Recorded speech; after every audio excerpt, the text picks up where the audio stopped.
This is the fourth and last community meeting that we're having this year, so thank you for taking the time to visit us this evening. This is exciting, it's important. This is the first time we've had a community meeting since the adoption of the 2003 comprehensive plan. Before I begin my presentation, we have the supervisor, Yvette, with us, Aguilar, and she would just like to say a few welcoming comments.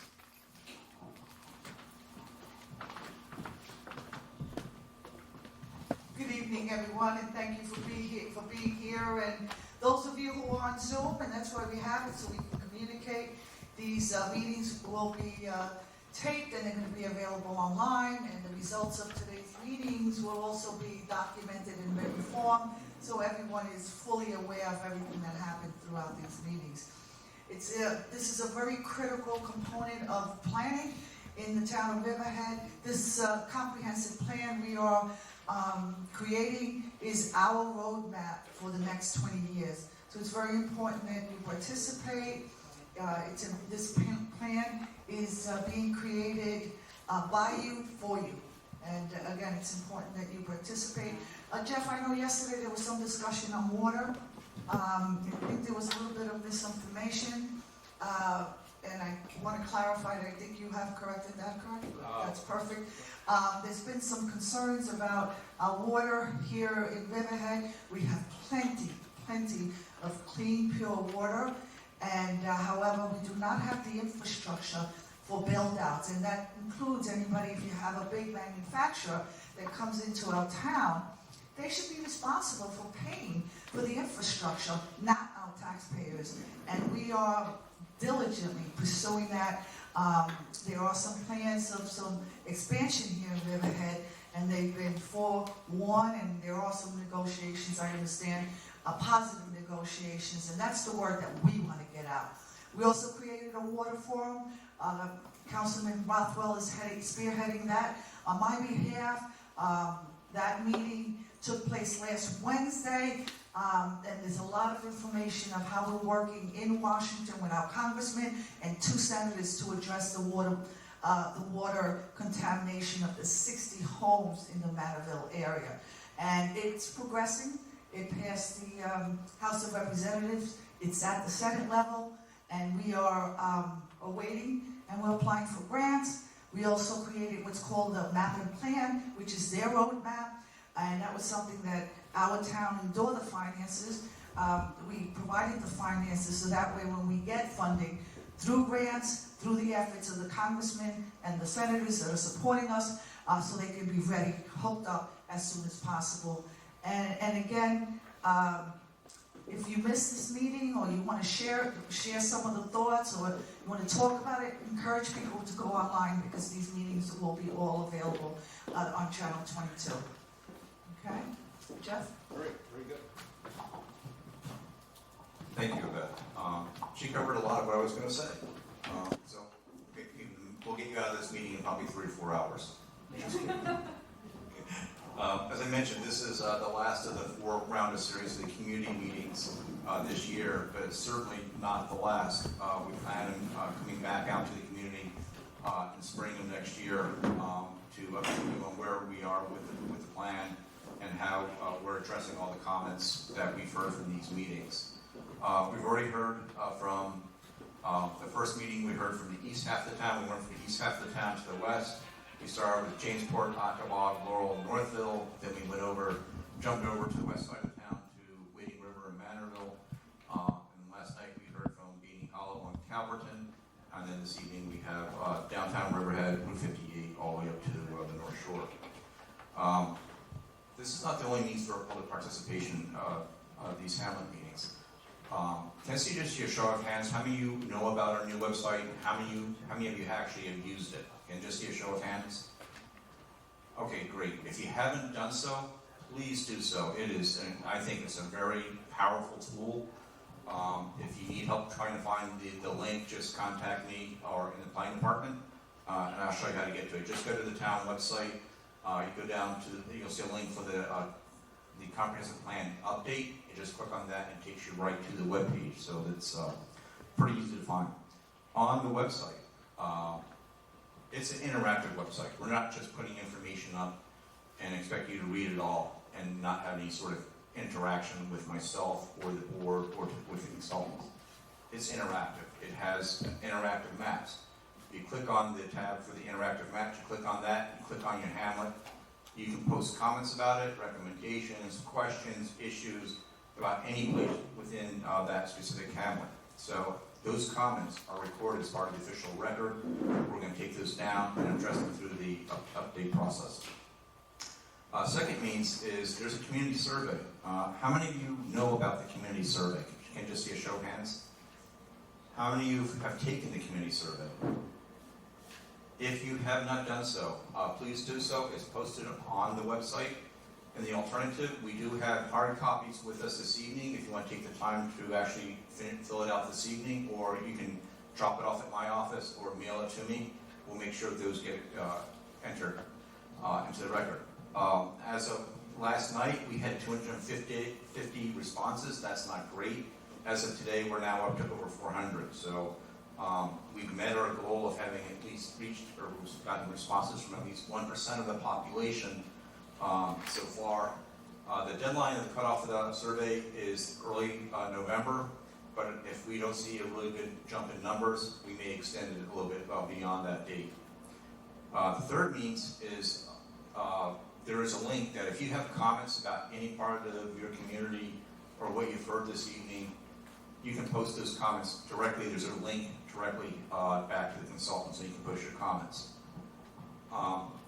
As part of these hearings, and Yvette touched on this, you're here, you're live, we're going to hear from you this evening in person, and we're writing down those comments. We've also got the Zoom feature going on. We had a glitch with it the first meeting. Totally been fixed. We've tested it. It's been working beautifully the last few nights. So if you live in Wading River, you don't want to have to drive all the way out here. You can certainly watch and participate via Zoom. Larry Levy is here. He's recording this via Channel 22. Those videos are going to be posted on the website. So if you missed a meeting and you want to find out what's happening, say in Wading River, you can go on the link on the website and watch the meeting on the website. All of the PowerPoint presentations that you're going to see this evening and last night and the night before that and the meeting before that are all posted on the website. So if you'd like to avail yourself to reviewing all of the data that we have shown at prior meetings, they're posted on the website. You can watch the video, follow along with the PowerPoint, and then you can post your comments on the website. So don't feel like this is your only bite at the apple in giving feedback to us.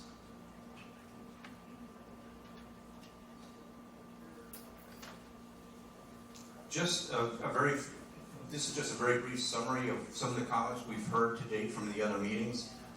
How many of you have seen the 2003 comprehensive plan? You know what it looks like? This is it. I don't want to try to pick it up, but it's a very thick, large document. It was adopted in 2003, and during the presentation you'll hear this evening, you'll understand the importance of it. That's not the comprehensive plan. That's just an element of the town's comprehensive plan. The comprehensive plan actually began back in 1973. And if you take a look at the size difference, I guess the town didn't have very many issues back in 93. We all remember how simple life was back in 73. Some of us were here, most of us were here, some of us weren't even born yet. But what we're doing tonight is an update to the overall town's comprehensive plan. And we've done a whole bunch of other studies in addition to that comprehensive plan. And you'll hear us touch on those briefly this evening. Each of the goals and policies of the 2003 plan, and there are a lot of them in that document, we're going back and revisiting them, being the consultant and myself. Have we met those goals? Are they still viable? Are they still relevant to today? So we're going to go back and do a little homework on what was done in the past and whether or not we achieved those goals. As Yvette mentioned, clean water was a huge issue, especially in Manorville. We certainly don't want a repeat of that elsewhere in the town. As Yvette mentioned, we have plenty of water in the aquifer. The issue is how do we physically get it from the groundwater to where it's needed. Another issue that we heard, F count. Kind of a lightning rod for a whole host of different reasons. We are in contract with it. We're in a lawsuit with it. The contract says we're not allowed to change the zoning for 5 years. That does not preclude us from looking from 5 years and beyond. So if you have issues or there are things you'd like to see at Uptown, please, by all means, address it. Include your comments, and we'll take those into the record. Another interesting conversation: agritainment. When you combine agriculture with entertainment, as you know, vineyards have weddings. They do special events, pumpkin picking, corn mazes. Creates a lot of traffic, creates some noise. There's got to be a balance of that. Environmental protection and sustainability, very important to some members of the community. Sound Avenue, preserve the scenic corridor. Flooding and watershed protection was a big issue up in the Wading River area. Hamlet boundaries, huge lightning rod, especially for members of the residents in the east half of the town. Hamlet boundaries are an interesting subject. They're based upon a whole host of different criteria and factors. It could be historical boundary. It could be based upon the U.S. Census, which is prone to change, and it has changed. The 2020 census tracts have changed a little bit, especially up in the Beating Hollow area. It's based upon personal knowledge, based upon other districts, such as a school district or a fire district. It could be based upon physical features, such as Peconic River or the North Shore. Very sensitive issue, and it's something that we are going to explore going forward. Solar farms, as you know, is a big hot topic issue as we speak. We have a decision to make whether we're going to impose the moratorium on future development, and I believe we have the support for that. And the question is, how do we go forward with it, especially in the west half of the town? Traffic was a huge issue, especially with key intersections. Obviously, Peconic Avenue with Roanoke and Main Street in the downtown area, that's a critical area for this evening's discussion. We have major intersections over the west half of the town, such as Edwards Avenue and Middle Country Road, Edwards Avenue and Sound Avenue, and Edwards Avenue and River Road. I think Edwards Avenue is kind of the key road that's kind of affecting a lot of different areas over in the west half of the town. So those are just a very brief summary of what we've heard from the community so far. This evening we're focused on downtown Riverhead, the Hamlet Riverhead, which goes all the way up to the North Shore, and Route 58. Route 58 redevelopment is one of the key things that the consultant's going to be focused on as part of the economic analysis. We got a lot of vacant stores that need to be revisited.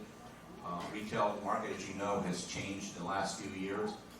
It was big box retail before the pandemic was on my support, and is much more so as we speak.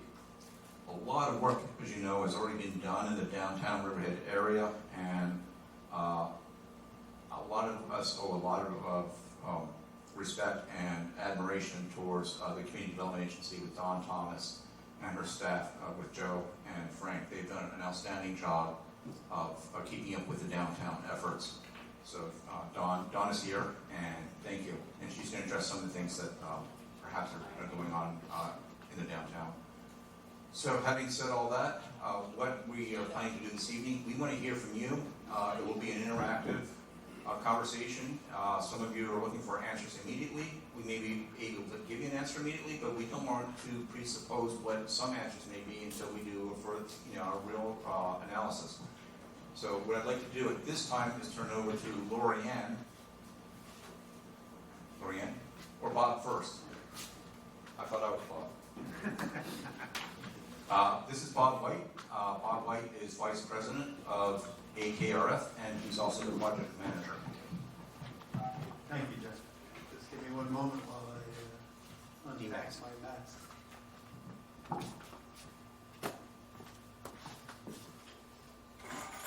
Okay, all set. I really just wanted to thank you all for coming and appreciate that the town retained us to do this work. It's exciting to do a master plan. I'm excited to do it, and it's a wonderful town to do master planning, given that you've got coastlines, you've got downtown, you've got farmland, you've got history. It's got a lot of fascinating elements to it.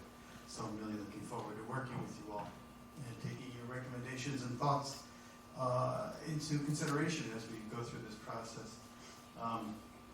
Got here a little early today. I was lucky enough to pull off at the Peconic River and enjoy its beauty. It's gorgeous today. Saw some canoers, and leaves are starting to change. It's a very pretty, scenic river, and you drive, another mile and you're in downtown Riverhead. So that's the excitement of Riverhead. It's quite a place. So thank you all. I'm just going to walk through what our presentation is about, introduce you to the team, and then Lorianne will take you through the technical elements of our work plan. Let's see if I do this right this time. Did we do it right? There we go. So these are the introductions. The purpose and need, that's part of what Lorianne will talk more about, but master planning is so important to a town. It sort of tees up the next 20 years, identifies needs, zoning, land use ideas, social ideas that will sort of set the stage for the next couple decades.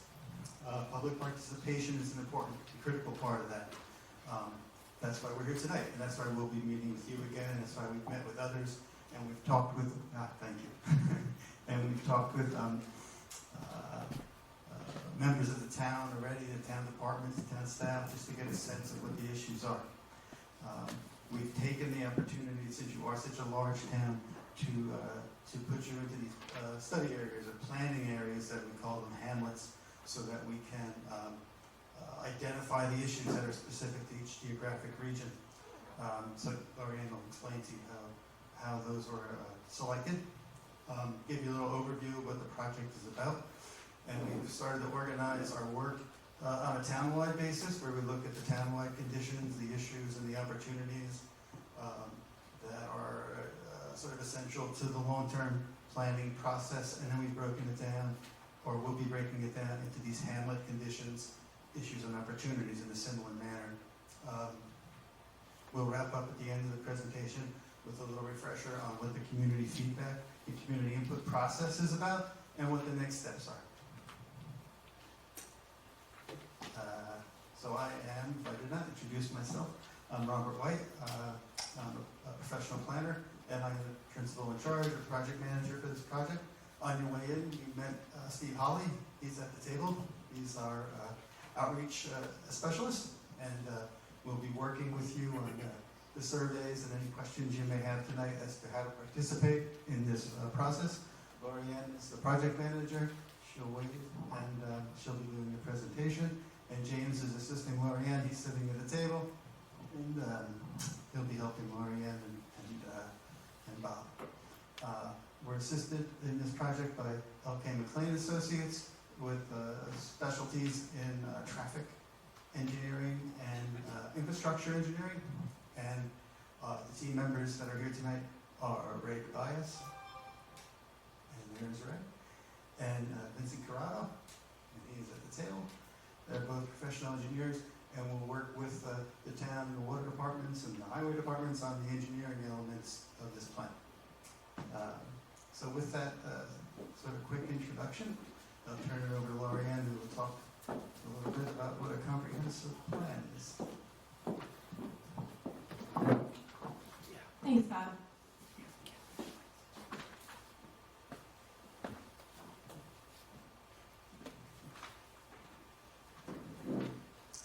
So what is a comprehensive plan? This is a definition from the New York State Department of State. It's a culmination of a planning process that will result in the official land use policy for a community and guide its future. So the purpose and need for the update, why are we here tonight? Well, the comprehensive plan is a very important planning tool. As we mentioned, it will guide the future of the town for the next 10 to 20 years. So it's a long-range plan. And we'll also need to take into consideration all of the changes and emerging planning issues that have taken place since the last update in 2003. Also, any zoning will have to be in accordance with the adopted comprehensive plan. Okay, so here's a summary of the public participation program. Of course, the input from the town's residents and other stakeholders is absolutely critical to the success of this plan, so we definitely want to hear from you. This is, as Jeff mentioned, the first of a series of meetings that the town will be hosting.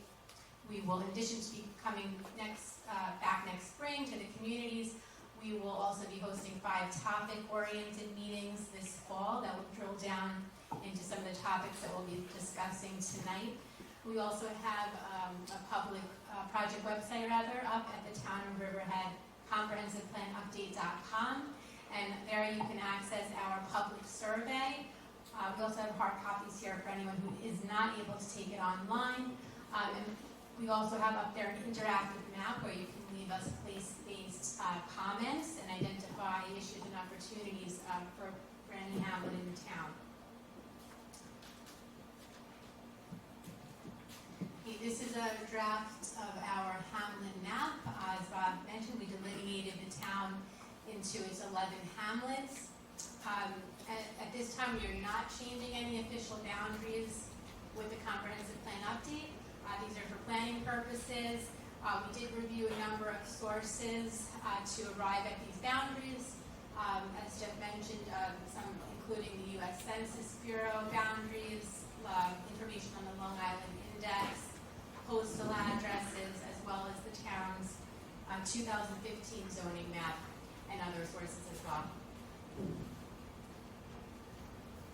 To give you an overview of the project, this will be a full update of the 2003 comprehensive plan. So with new long-term visions, as I mentioned, we will incorporate contemporary planning issues that were not around in 2003 or addressed, such as sea level rise, renewable energy, for example. As I mentioned, we have a robust public participation program. We're also working on an economic and market trends analysis, which is one of our major deliverables that will be available later on this year. And we are conducting transportation studies and focusing on transfer of development rights, as well as other key issues.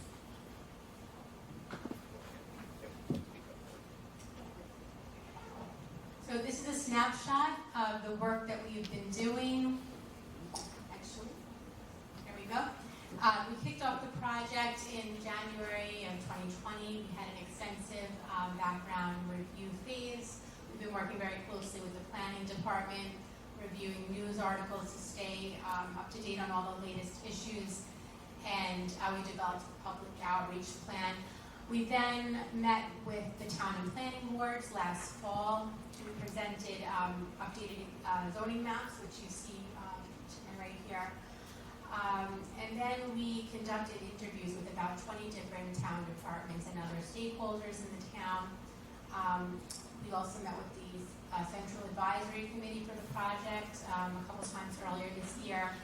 And as I mentioned, we've been working on the public outreach tools and the economic and market trends analysis.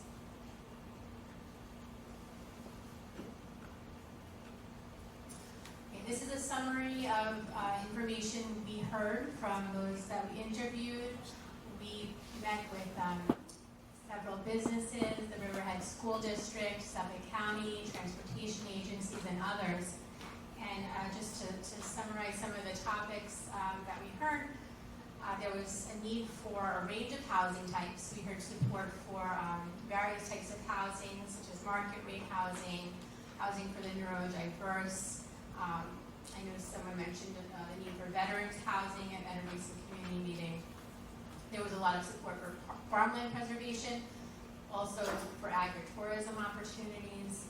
And some of the top priorities that we heard included reuse of the retail buildings, particularly on Route 58, as well as transportation improvements. So these are some key planning considerations. We want this plan to be sustainable, so we'll need to balance a variety of factors and issues from social, economic, and environmental. In terms of population, we are collecting extensive population and demographic data, not just reflecting conditions today, but since looking at trends since 2003 and then projecting into the future as well. In terms of environmental conditions, we're looking at natural and water resources protection, as well as some of the newer emerging planning issues I mentioned already, sea level rise, climate change, renewable energy. In terms of economics, we are interested in job opportunities as well as the demand for a variety of types of uses from a market perspective. And we're also looking at transportation and infrastructure considerations that LK McLean Associates will talk about more a little bit later. So we're reviewing the studies that the town has recently completed. We know there's been a lot of extensive planning work to date, and we don't want to reinvent the wheel.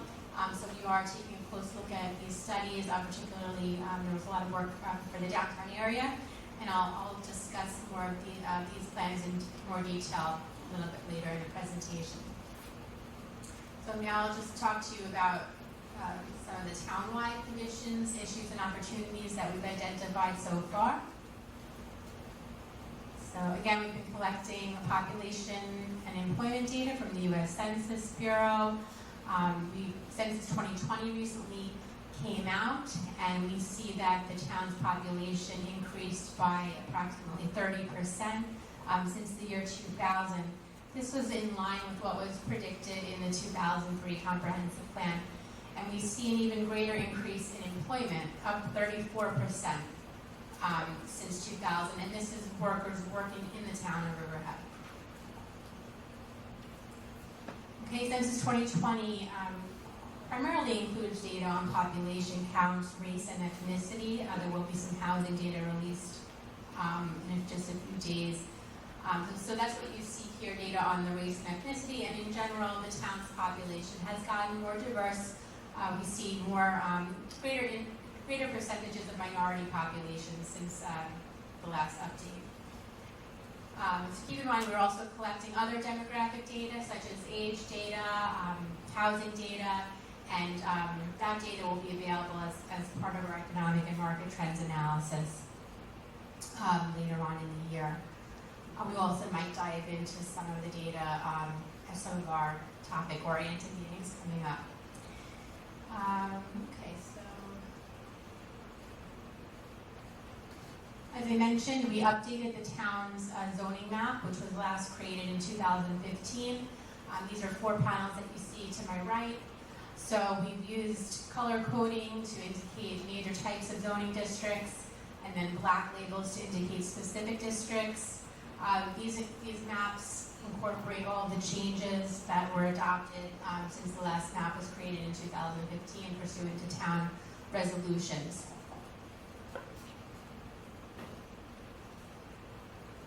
So to summarize some of the townwide issues and opportunities that we've heard to date, again, we heard a lot of support for farmland preservation and also concerns about transportation. Those are some of the top 2 priorities we've heard. We're also looking at housing. There's certainly a need for a range of housing types. We've heard that a lot. Environmental protection is, of course, very important to some members of the community. Again, we're looking at water and natural resources protection, sea level rise, climate change, renewable energy. Economic development is also a top priority in the town, particularly reuse of the vacant buildings on Route 58. And safety considerations is also important, particularly for this downtown area. In terms of some of the contemporary issues that we're looking at, short-term housing rentals and how the town should manage those, and then even the recent state legalization of recreational cannabis and how that affects the town of Riverhead. So I will now turn this over to Ray DeBias of LK McLean Associates to discuss some of the townwide transportation and infrastructure considerations.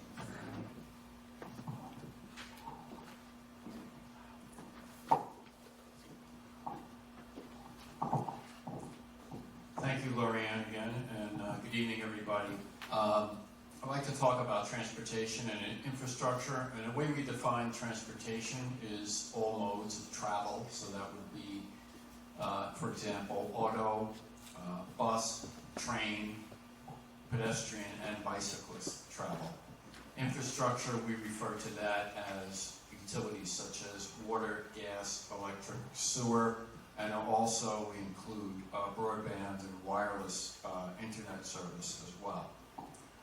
So these are the tasks that we're in charge of doing, and we're going to be making an inventory of those systems, the transportation as I just described them, and the infrastructure as well. So what are the components, what are the highways involved, say, in the transportation system? We're going to assess the capacity and condition of those systems. So how much activity can they handle in terms of transportation? That might be how much traffic can be handled on a roadway. And what's the condition?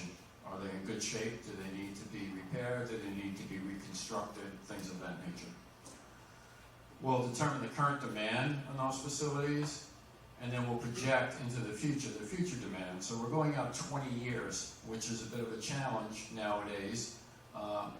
Before COVID, if we had done a traffic study of an area, of township, the State Department of Transportation and also a regional planning association published growth factors that you use to go into the future.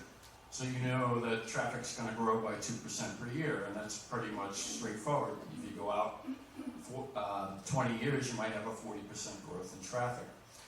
With COVID, we know there's going to be some permanent changes in travel. There's going to be people working at home who are going to stay at home, or people who split their schedules between work and home. So that impacts future traffic growth. So it's challenging right now to go out 20 years and actually have a good handle on the amount of traffic that's going to be generated. Also, as Lorianne mentioned, there's redevelopment of vacant shopping center areas projected for County Road 58. So that's going to factor into future traffic growth. After we project the future demand, we'll develop recommendations to meet that future demand in terms of capacity enhancements, whether it's our transportation or road network, or utilities such as modernization of utilities, upgrading of utilities, or in particular internet service in the town. Then we'll see if we can, manage the demand on that, on those facilities. For example, in transportation, to manage the demand, you might look into having more people use bus service if the bus service was better in the town. And that would reduce the number of cars on the road, reduce the traffic volume.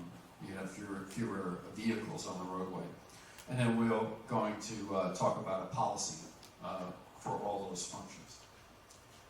So just to cover the existing transportation system, there are 23 miles of state highways within the town. That does not include the Long Island Expressway, which is actually an interstate or federal highway under this jurisdiction of the State Department of Transportation. The LIE mileage is less than 10 miles in the town. There's 14 miles of county roads, and there's 178 miles of town roadways. So you can see the town has a lot more mileage to maintain in terms of maintaining pavement and drainage on those roadways. Public transportation, as you know, there's one LIRR station within the town. It's in Riverhead.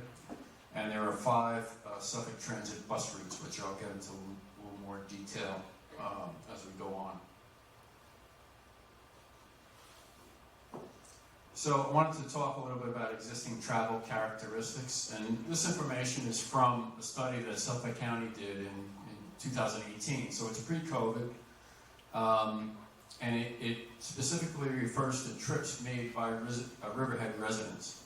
So the first group of data there is the length of trip made by a resident. So the trip length of 0 to 10 miles, so if you're taking a trip of 0 to 10 miles, whether it's to work or to go shopping or any other trip, 50% of trips made by Riverhead residents are 0 to 10 miles in length. And then if you add up the next 2 categories, 10 to 15 and 15 to 20 miles, they add up to about 25% of trips. And then longer than 20 miles, also 25%. So you've got 50% 0 to 10, 25% 10 to 20, and 25% longer than 20. The trip mode, or the means of travel that people use, overwhelmingly is to commute by car alone. So that's, you get into your vehicle and you drive, and you don't have any passenger going with you. That's about 85% of the trips, and that's not inconsistent with data from elsewhere around the county.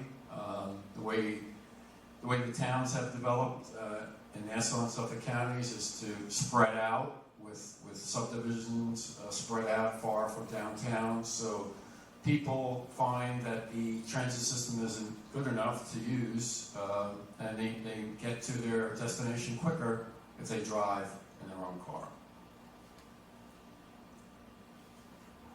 So just to talk about some of the traffic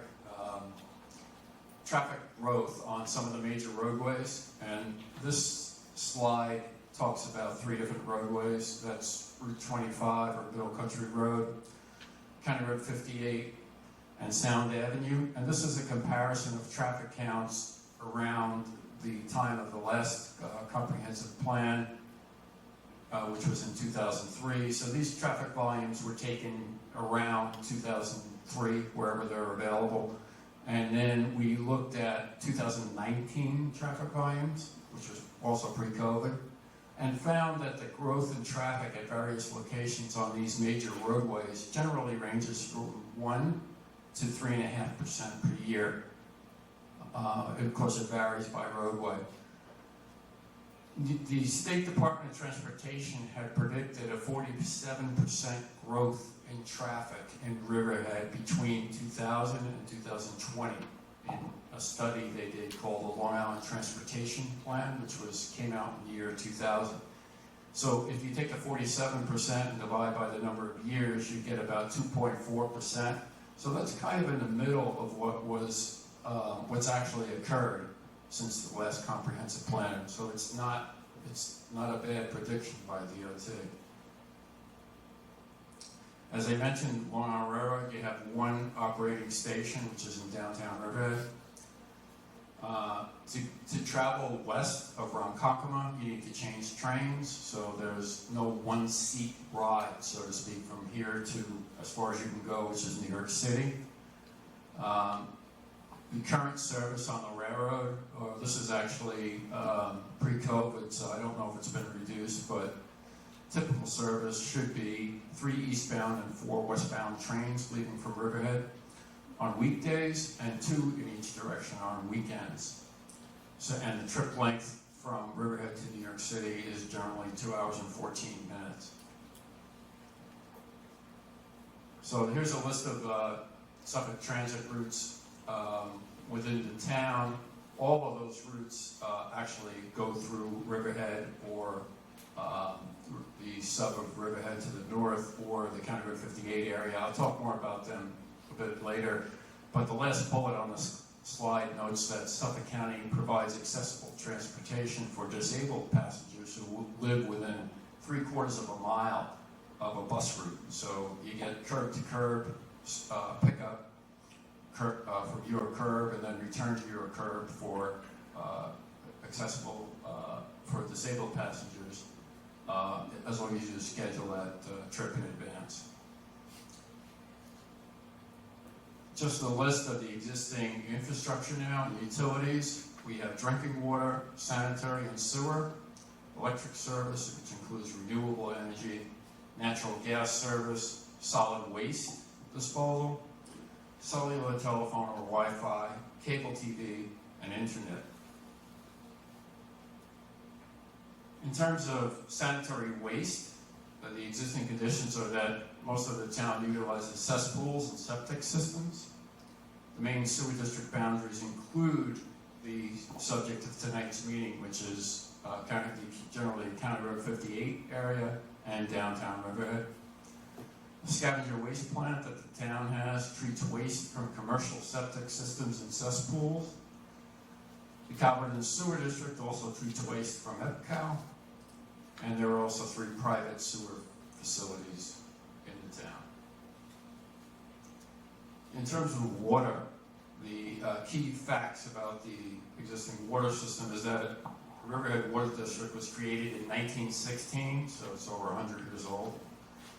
The district covers the entire town, but not all the towns on public water. And as the supervisor mentioned, there's 17 active wells drilled into the aquifers below ground. So there's plenty of water in the ground. The issue is getting that water or the infrastructure to get it from the ground to expand the system and get it to future areas that want to develop, or any residents that want to hook up that are not currently hooked up. And the water quality is generally excellent, but some areas of contamination do exist, most notably the Manorville area, which we've already talked about as well. And Lorianne will now continue with climate change and renewable energy. Thanks, Fred.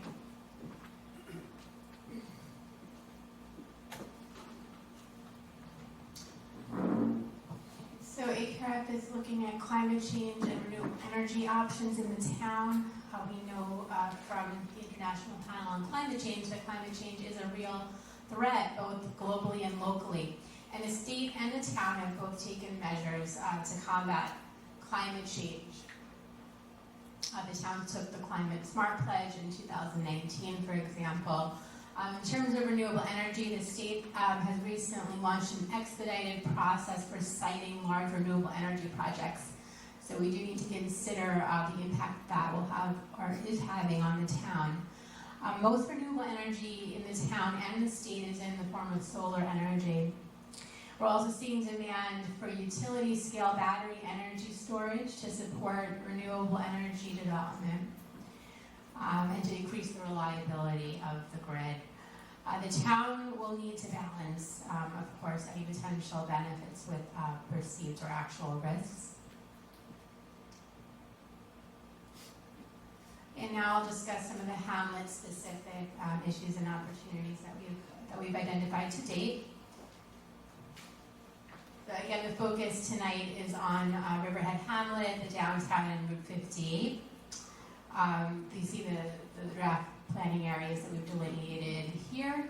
The downtown largely is reflected on the town's prior zoning map. Of course, Riverhead Hamlet is bounded by the Long Island Sound to the north, Peconic River to the south, Northville and Aquabog to the east, and Calverton and Bathing Hollow to the west. So this slide compares the area in square miles and population density for the hamlets in the town. Combined, the areas that we're focusing on tonight include about approximately 15 square miles, largely within the Riverhead Hamlet outside the downtown area.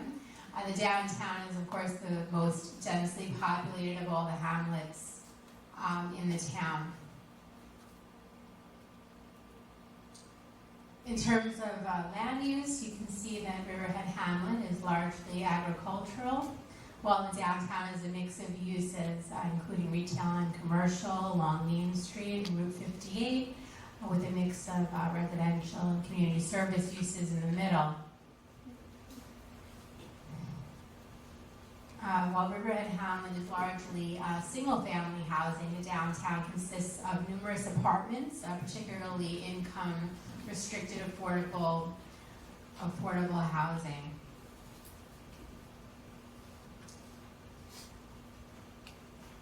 So again, we've been collecting population and employment data from the U.S. Census Bureau.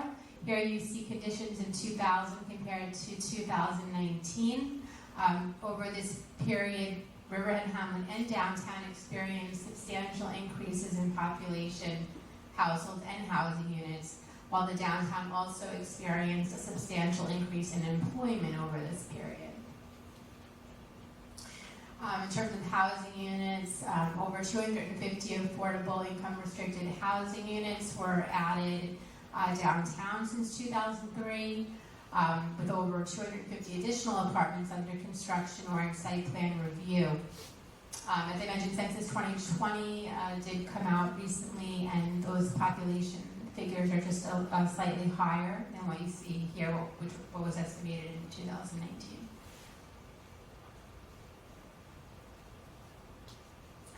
Okay, this slide compares population, households, and employees for the town's hamlets. As shown, Riverhead Hamlet has one of the largest shares of the town's population, tied with Wading River, followed by downtown with approximately 6,400 residents, or 19% of the town's population.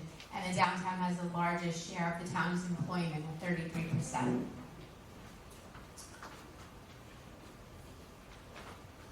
The 2003 comprehensive plan identified goals for each of the hamlets. This includes a revitalized downtown, an improved waterfront access, a thriving Route 58, upzoning of the agricultural protection zone from 1 to 2 acres per residence, and a transfer of development rights program. Since 2003, the town enacted the downtown center zoning districts to permit greater density and multifamily development downtown. A lot of planning work has occurred downtown, which I'll discuss more in a couple of minutes. And some current issues include retail vacancies, the perception of crime or safety concerns. There's a need for development rights improvements to increase farmland preservation as well.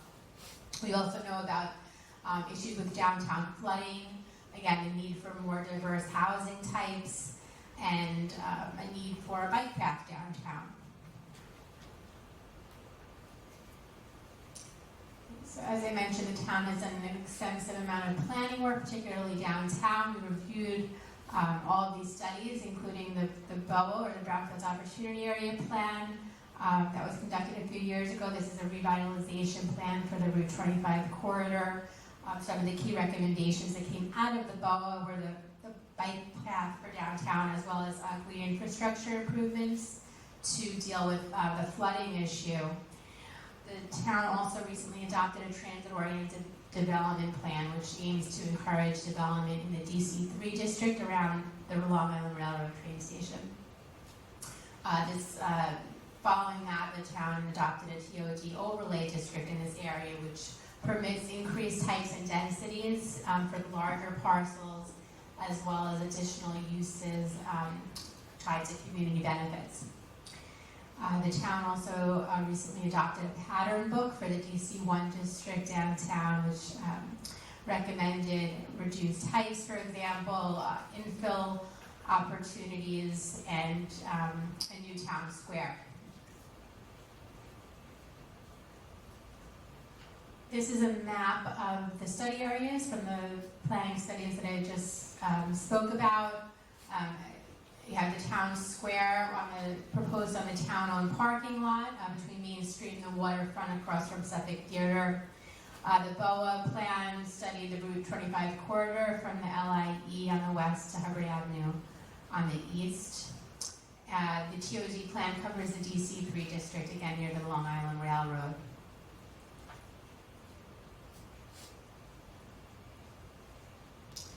So as I mentioned, ACAREC is conducting an economic and market trends analysis. In terms of retail demand and reuse, we are focusing on the downtown and Route 58, as well as a corridor in Wading River. We're also analyzing the demand for housing townwide. We have identified the downtown commercial corridor along Main Street from Sweezy Avenue on the west to Riverside Drive on the east. We reviewed the business improvement district and the location of the downtown center zoning districts, for example, to delineate this corridor. But since most of the planning work has already been done downtown, we're actually focusing on the fringe areas. So this slide shows the East Main Street fringe area, which goes from Town Hall to Route 58, as well as a West Main Street fringe area, which runs from Sweezy Avenue west to Tanger Outlets. And as I mentioned, we're also focused on the Route 58 commercial corridor, which runs from the LIE on the west to Cross River Drive on the east. We've shaded the commercial zoning districts along this corridor. We understand that underutilized retail commercial buildings in this area which show opportunities for reuse. To date, we've identified over 400,000 square feet of vacant retail space on Route 58. So I'm actually going to turn it back over to Ray to discuss Hamlet-specific transportation and infrastructure considerations.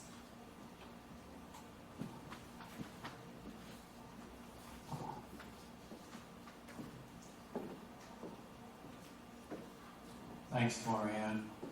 Just talking about the existing inventory of public transportation and roadways. This is a slide that just summarizes, as I mentioned before, Long Island Railroad, one station, downtown Riverhead. Suffolk Transit has 4 pretty long routes that have destinations outside the town. I'm going to go through each of those in the service on them. And then there's one transit route, it's the 8A feeder route that circulates through Riverhead to provide better service within the downtown area in particular. So the Suffolk Transit routes are the S62, which runs from Lake Grove to the Riverhead County Center. 1 hour headways, which means the buses are an hour apart. There's no service on Sunday. The S62 route actually circulates through Wading River on its way east to the county center. The S58 route runs all the way from East Northport to the county center, 1 hour headways again, and that one runs 7 days a week. The S92 is probably one of the heaviest routes on the whole Suffolk Transit system. It runs from East Hampton all the way to Orient through Riverhead. And that's got on a half-hour headway, so there's enough passengers on that one to run buses every 30 minutes. That one runs 7 days a week. It's half-hour during the peak hours, so peak hours of activity, and then 1 hour in the off-peak period. So it has a dual headway schedule. The S66 route runs from Patchogue to the county center, so it actually runs just south of this area. It's got a half-hour headway in peak hours again, and it's hourly off-peak, and that one runs 7 days a week. The 8A feeder route runs from Calverton Hills to the Suffolk County Community College East Campus. That runs every hour with no Sunday service. The primary roadway corridors are listed in the second column, and of course we have Route 25, Middle Country or Main Road. County Road 58, as we mentioned several times. County Road 73, which is Roanoke Avenue, that's a county road. County Road 43, Northville Turnpike. And the other county road is County Road 105, Cross River Drive, on the easterly edge of this area. Other roadway facilities of note are all town. Osborne Avenue, Pulaski Street, Sound Avenue are 3 of the town roads, but there are multiple town roads in the area as well. This slide has planning issues associated with transportation and roadways. There's a need for expanded transit service, and when I say transit, that's bus and train service to support the transit-oriented development. I will mention that the county is doing a bus study right now to see where they can reallocate routes or maybe create new routes or move routes or change schedules. It's a pretty comprehensive study. They expect to have it completed, last time I looked, by the end of this year. So our study or our plan will go well beyond that. So we'll be able to incorporate some of the recommendations in that study. It's called Reimagining Transit.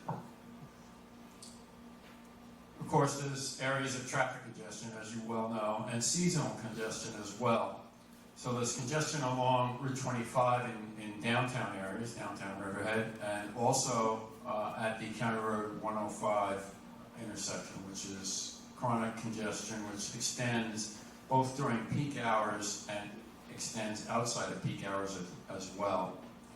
There's congestion along County Road 58, as you know, in the summer and holiday seasons. And when I say holiday seasons, that could be apple picking, pumpkin picking, or Christmas tree picking as well. So there's a long period of time when you run the summer into the fall seasons where you've got congestion along 58. and in particular, Christmas is Christmas shopping as well. Sound Avenue used as a bypass to the congestion along County Road 58 and also near 25. Has congestion in the same seasons, as you well know. I should mention too that in addition to the traffic growth I was talking about before, between the timeframes of the two comprehensive plan, 2003 and the 2019 counts that were pre-COVID, we have two boards up here on the left of the row that have traffic counts that were just taken in the summer of 2021. So you can see when you come up, there's various locations, but you can see a decline in 2020 when traffic volumes dropped, and then a recovery in 2021, probably beyond what was going on in 2018 and 19. So there's been an influx of traffic that we found with the summer traffic counts, which were just taken in August. There are also multiple street flooding areas in the town, and we've been informed by the highway superintendent of a lot of them. So we have a list of those. A lot of them are near farms, which have runoff during rain that runs onto the roadway.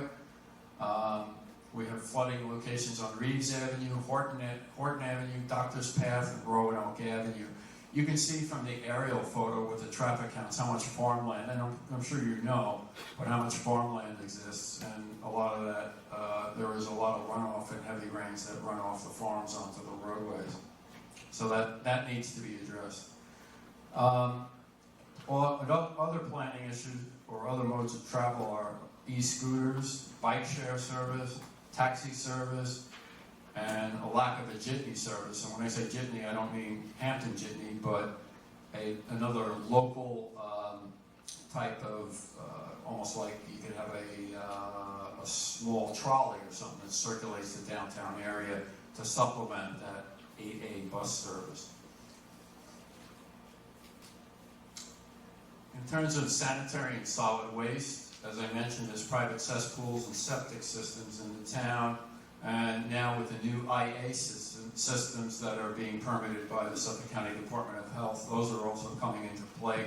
They're designed to reduce nitrogen pollution and runoff. The sewer district has a main treatment plant that offers tertiary treatment, which is a third level, which is theoretically safe enough to drink after you run it through the 3 levels of treatment in the plant. So it's a very detailed and effective treatment plant. Its permitted capacity is 1.3 million gallons per day, and the current flow is about 900,000 gallons. So it has a capacity of about 400,000 gallons per day. The boundaries of that district include the areas that are the subject of tonight's meeting, which are the downtown area and the County Road 58 corridor. Solid waste, this area is in Town of Riverhead Sanitation District D for the downtown and E for the Hamlet area.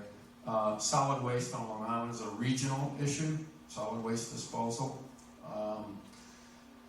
Because the main landfill where a lot of the ash is buried from the garbage that's burned elsewhere is the town of Brookhaven landfill, which is closing in 3 years. So that's going to be a regional issue of how to remove the waste or the ash that's generated after garbage is burned and can't be recycled. And there's also a planning issue, is a potential demand for additional sewers. So this slide just has a map of the sewer districts highlighted, again, along County Road 58 and generally in the downtown area is the area of subject, at least in tonight's discussion. In terms of water, gas, electricity, and internet, the other utilities, water is supplied by the Riverhead Water District and also private wells. Natural gas is distributed by National Grid, electricity, PSE&G Long Island. And on the right side, broadband internet sources are listed as multiple sources of broadband and internet and cable TV that are listed there. Some of the planning issues are the future utility plans in terms of, in particular, gas and electric. We've contacted utility companies. They're reluctant to disclose what they plan in the next 20 years because I guess they feel that if they publish that, they may be held to doing that work. So they've been very reluctant to disclose what they plan. It's been very difficult to try to get any information. Again, the town-wide water infrastructure is an issue. And of course, there's a need for additional improved broadband to increase remote work at home, and also schoolwork when the kids were home, trying to log on and get internet reliable. And we also have alternative green and renewable energy sources, solar and wind. So now I'm going to talk about community feedback, and I guess I'm going to give this over to Bob. Is that correct? Or Lorianne? Bob says Lorianne. Lorianne might say Bob. Bob's pointing to you, Lorianne. Oh, Jeff? So I guess it's Jeff. All right, we're going to change the pace a little bit now, and I'm going to put our community development director on the spot. I'm going to ask her to come up and just give a few points on all of our downtown efforts. It has been extensive, a lot of ongoing projects. We have John summarize some of those for you. Good evening, everyone. Looks like we do a lot of planning in there, I think. But it's all important. We always talk about in our office, change is going to happen, so make it happen for you instead of let it happen to you. So this is the great overall planning that's been going on, and we continually do this kind of work. But in our office, we're more focused on some micro strategic type planning projects. So downtown Riverhead, and our office is also charged with economic development in the town, so we get really focused on the business areas in particular. And so over the last few years since we've been, my staff has been together, we looked at downtown in particular, and you can see that there's certain areas of downtown, and for the past 30 years, in fact, downtown has two areas that are difficult, East Main Street and the Railroad Station Avenue. And both of those areas were subject to urban renewal plans, which are New York state law allows us to create urban renewal areas when places are blighted or underutilized or have difficulty. And so those two areas have been a problem since the 1990s, and we kind of took a fresh look at them when we got together and thought what would be good. So we looked at the plan starting from 1990, moving forward, and there's many, many plans. There's probably 15 different specific planning studies that have been done for the downtown area for revitalization in particular over that past, since 1993. So we looked at some of the things that people worry about, parking, flooding, and things like that, and we applied for some grants because the town, of course, doesn't have a lot of money for planning studies. So we got a few different grants that allowed us to do some specific strategic planning for specific areas. We got a strategic parking plan grant in around 2017, 2018. We got a grant for a strategic plan for the transit-oriented development area, which is a railroad station area. And then in 2020 or 2019, we got a grant to do, actually it was a capital project grant for the town square. The TOD area, the transit-oriented development area, is near the railroad station.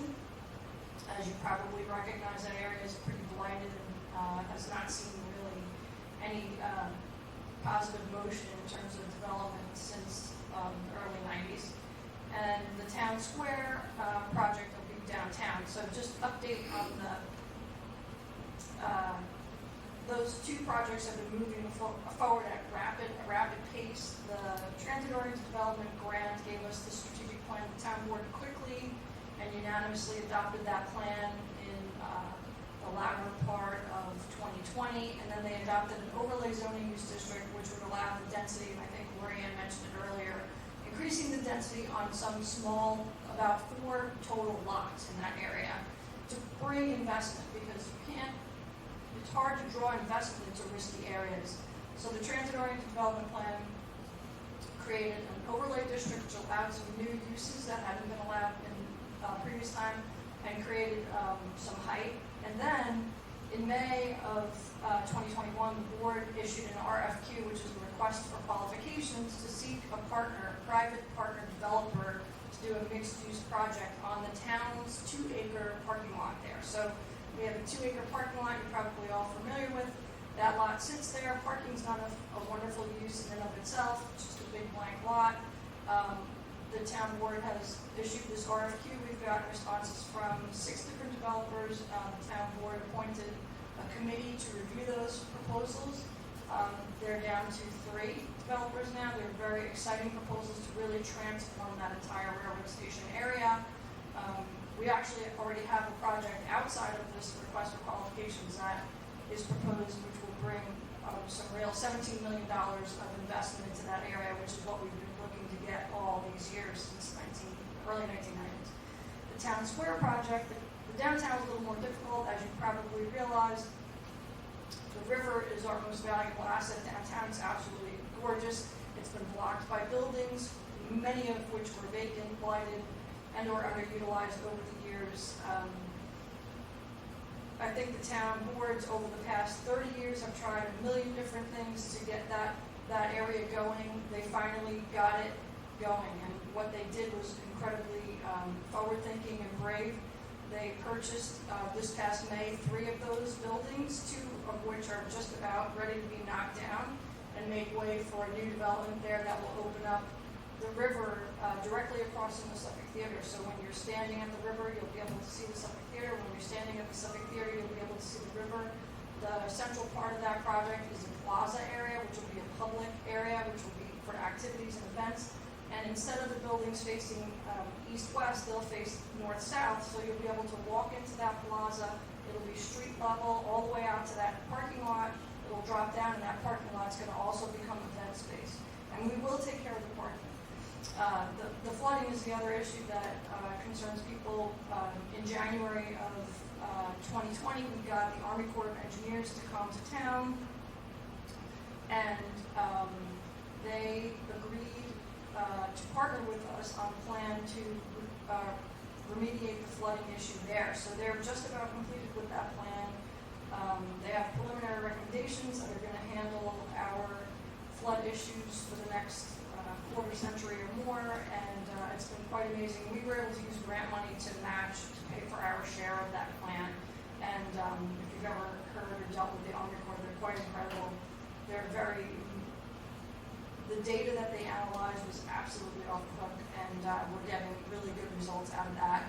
And it's possible that they may even cover the cost of that remediation plan, which will be a combination of different things, including lifting some buildings up. And in connection with Town Square, we also completed a market study which will show us what will actually work downtown when we redo this area, the Town Square area, what kinds of uses will be most successful. And so when private developers come to work with us to develop that area, because the town isn't going to build the buildings or the plaza, we're going to get a private developer and hopefully a $10 million grant in the next 6 weeks to complete that project. We just finished applying for. I think we have about $50 million worth of grants in the hopper right now for these projects. So we're hoping they'll be successful. It's very exciting times for downtown Riverhead. We're hoping to really revitalize that for sure, and we're not leaving any stone unturned in that process. And the town board's been absolutely incredible, supportive, and engaged in this process throughout. So hopefully that's good. Thank you. This comprehensive planning is not my gig at all. It takes way too long. Thank you, Don. Oh, that's for my outfit also. Sorry. All right, the moment that you've been waiting for. Bob White, where are you? We're now going to open up to the public. We're going to have a roaming microphone.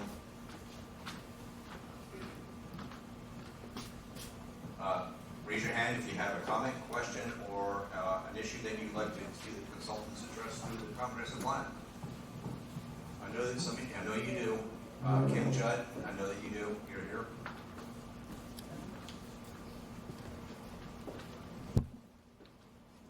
Hi, I'm Kim Judd. I represent Conning Bay Medical Center, who asked me to come here tonight. As I don't know if AKRF knows, I know that the town board people that are here now. Up until 2015, the hospital property was zoned shopping center. And luckily, in the town's 2003 comprehensive plan, the hospital property was designated for change of zone to an institutional use. And that was accomplished back in 2015. So the hospital property and the property across the street, the parking lot at Roanoke, were both changed pursuant to the 2003 comprehensive plan to an institutional hospital use. So it's in the hospital zone now. As everybody knows, Conning Bay purchased the Mercy High School property last year, and it's not zoned hospital. So they do have future plans, nothing immediate, to utilize that property, and they would like to see that incorporated into the existing hospital zone. So that's my first comment. My second is, I'm curious to see what you do with the destination retail zone on Route 58. I think it's become obsolete since 2003 because one of the requirements is you have to have a minimum of a 10,000 square foot store, which nobody wants to do anymore. Online ordering, that type of use is not viable. I saw your table on page 21 where it says economic trends analysis. That's the existing zoning, right? That's not what you're proposing. Okay. So I'm just curious to see what you do with destination retail if you're going to absorb that into the business commercial zoning district. Okay, thanks, Tim. As that population demographics change over the next 5, 10, 15, 20 years, this question was actually asked of us last night, is how does that affect the comprehensive plan?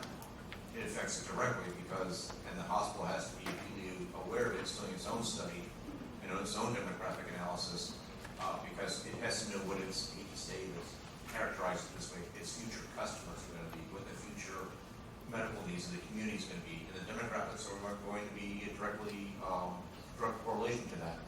I don't know if I'm a member of the baby boomers. I'm at the tail end of it, and earlier this year I read an article that up until this year, the baby boomers, which is age 60 and older, we are comprised the largest demographic group in the United States. That's no longer the case. We are now on the minority side of that. And the younger generation has now superseded us in terms of percentage of population. So we're now transitioning from an older population. I'm at the tail end of it, and the Greg Bergmans of the world are next in line. So, and that's not a bad thing. But the medical care service industry, such as the hospital, they're going to be looking at the demographics with a very keen eye, and a lot of what their future construction is going to be reflective based upon what the demographic projections are going to be. So we're going to be working very closely with them. We're going to share our information with them and help them with coming up with a really good plan for the former Mercy property. So let's see a show of hand again for anybody else who'd like to say anything. John McCullough. Bob.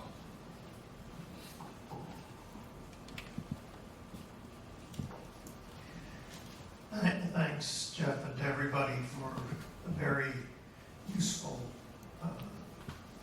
background and substructure to what's going to be happening. I have one question. I understand there was some confusion last night about the designation of roads that limited their use, development use. And you were going to try and clarify that? Do you have that nomenclature now so I can use the right terms? Mike fully raised the question, and I don't know if he was going to raise it in terms of historic designation versus a scenic designation, and I have not had the opportunity to look up what those two different differences are, and I know that Sound Avenue has an historic designation, and what the conditions, and what that means for Sound Avenue. So that was the Okay, question. so that's still it. Yeah, So I won't try to be precise on the language then. We've had a home in Riverhead for over 30 years, and it's been full-time for the last 4 or 5. And the image I remember in Riverhead is along 58, where Target is now, was cornfields. Now you have just the little Anderson's Market taking advantage of that space. But, I mean, that's inevitable, it's growth, it happens. But the other image I have in mind is Selden. If you drive west 20 minutes, 30 minutes along 25, I think you see our future unless we really make an effort. And I think some of that effort may involve some rezoning. I mean, even in the last few years, Edwards Avenue has built up with one big place after another. I'm not sure what the impact of the solar will be on that, but the question of whether Edwards should be industrial, or it can stop being industrial so that there's still agriculture and other kinds of green around it. Route 25 or Middle Country Road or whatever it's called, I think is also an area of particular concern. Part of it where you get out as far as EPCAL, that's determined in terms of the whole town wants to see development there. Though I would note that for planning purposes, one should not assume that the current EPCAL contract is the controlling reality. I think either it's going to collapse on its own or it will collapse because of a political change in town leadership in November. But one way or another, I think that the town will have a chance to re-envision how that land gets used and re-protect the 1,000 acres that were given away, and can try to figure out also, I think the other big horror show that's happening now is the HK project on 25, which would be just fine if it was within EPCAL, but is really terrible in changing the whole character of the land around there. And if people haven't looked at what's been in the papers about it or online, they should figure out whether that's really the kind of development we want on that kind of road. So I think that some way of getting serious reconsideration of the industrial zoning that's left a lot of places vulnerable. I mean, I think that the only way to fill the space on 58 is to stop people from doing things in other places. And that's basic logic. If you have the chance to go in and take virgin land and play with it and tear down the natural character of it or the farm character of it, that has a certain kind of economic logic to it. But I think people have to be forced onto the areas of town where we essentially have already made the commitment to it being industrial or for various kinds of other things. So I just hope that again, that we should not start from the premise that the current EPCAL contract is what's determining that part of town and the consequences the nature of the development of the EPCAL area will have for the whole rest of the town. Thank you. Thank you, John.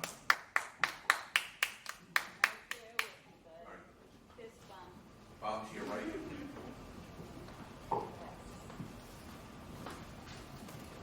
My name is Judy Jens. I just have a question.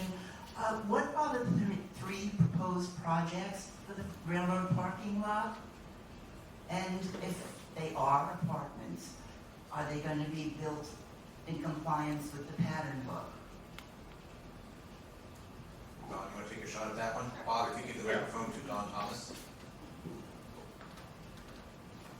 The projects haven't been completely developed yet. They are being submitted to the RFQ committee within the the next couple weeks by October 22nd, and then yeah, the zoning allows mixed-use projects, which could include retail, it could include apartments, it could include museums, it could include multiple different uses. You can check out the zoning if you look online, it's pretty straightforward. Community benefits also apply, so there could be all kinds of interesting stuff there. And then the second question you have? Pattern book. Yes, the pattern book is, yes, if you read the RFQ and if you read the TOT plan, which are both online on the town's website, you can see that the pattern book is being invoked in that zoning, and anything that's in there is going to comply with the pattern book, yes. All right, great, thank you for your question. Bob, up front. Raise your hand again. There you go. Apologize, I don't know everybody's name, so apologize. That's okay. My name is Elise. I'm adding on to this lovely lady. One of my questions was regarding the fact that, from what I'm understanding, is that you want to revitalize the train station. But if that parking lot is going to become a mixed use and not a parking lot, I kind of see a hamster running on a wheel. Then what? I'm sorry, I don't understand your question. Okay, so you're saying that parking lot by the train station is going to be developed? Yes. But I've been hearing for a long time, we want to revitalize by the train station and make the train station a place where out-of-towners will come and then walk to town, Yes. or people driving. Yes. Well, I just find that kind of backwards, no? That's part one. No, go ahead. I'm sorry. The board, when they adopted the transit-oriented development strategic plan, the exact purpose of it is to revitalize the area, to bring development and people that live there into the area. When people live in a place, they care for it, and that gets rid of some of the bad elements and will revitalize and bring value into the other parcels that are there, and then they in turn will be revitalized as well. The parking is being replaced and probably increased, so and that will be publicly, and I should have mentioned that, part of the project is public parking, to keep and increase the public parking so that people can take the train, get off the train, feel safe and comfortable walking, because there'll be all brand new buildings, there'll be people, there'll be activity, people on the streets, people able to go to take the train to come, lighting, all kinds of things like that. And then the part of the grant applications that we're working on now creates all new pathways from the train station to the downtown to create a transportation circuit. So that's part of the entire project. So I hope that answers your question. Not exactly. Hey, Don, can you pass the microphone to Ken, please? Ken, you gotta speak into the microphone. We can't hear. Sorry, in case I'm wondering, maybe you're thinking that we're losing parking in the process, but there'll be a parking garage, so it can be multi-level tiers. So the parking remains there, but the development is within it. So we're not taking away a parking lot and putting, standalone buildings. So it's a complex. Can I, do you have a follow-up to your question? Yeah, I kind of lost my train of thought. We can come back at any Yeah. time. And just, if you can speak into the microphone, that way we can. Yes, definitely, please, everybody, speaking. Wanted to ask, what is going to happen with those stores that are there? Are they going to be taken down in the parking lot? The existing ones that are on, Yeah, Yes. that old bar and that deli that's there? that is the plan. They're going to be, Well, they're part of the district, so they're privately owned properties, but we're hopeful that they will be acquired. Hold on, Don. Those are privately owned properties, so the town doesn't control them. We're hoping they'll be part of the redevelopment project. And as you know, the town has just recently acquired the Main Street properties, which are going to be redeveloped, and similar things can happen with those properties down the road. not guaranteed. Well, nothing's guaranteed, honestly, but it's kind of, we think, better than what's there now, so we're working in a direction, for sure. Okay, let's see a show of hands for additional questions, please. We got more up front.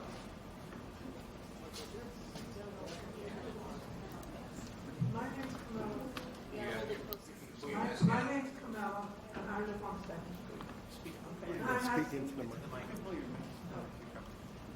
have seen some improvements. But with the fire station next door, I now have 2 businesses which create a lot of noise. This is like a residential area. Well, if I'm living in a residential area, I shouldn't be hearing music till 11 o'clock at night. Okay? So that I can't sit on my porch, I can't open my windows. I did speak with one of the people and they have toned it down a bit. I don't know what the noise regulation is. The other thing is, Riverhead is a historical district. Downtown is a historical district. You want people to make Riverhead a destination by putting up 5-story buildings like we have done on Main Street, which have no character or very little character. I know we need the housing, but I don't think they needed to be 5-story. And that's not the only building. Next door to that building, we're building another 5-story building, where the what is it? It used to be an MRI by the library. I hear we're building another 5-story building.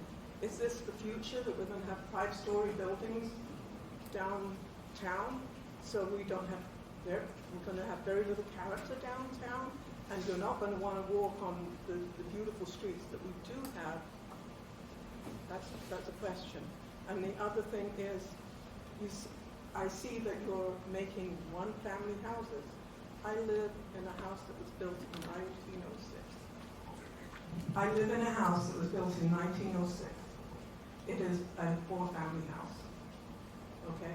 If you decide to change the zoning on multiple dwellings on 2nd Street, where we have people that the rents are not high, which we have people that can afford those rents, who don't have cars, who can't, have to rely on buses and things, and you make them all 1-family zoning.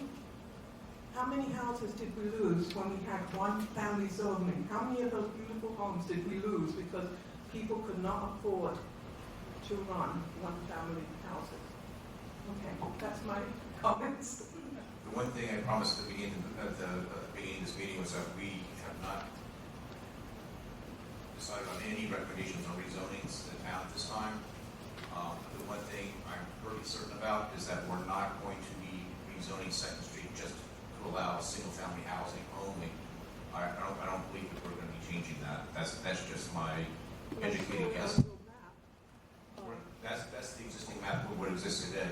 And a lot of the houses on 2nd Street, as you said, are multi-family already, multiple My house family. is 4-family, Yep.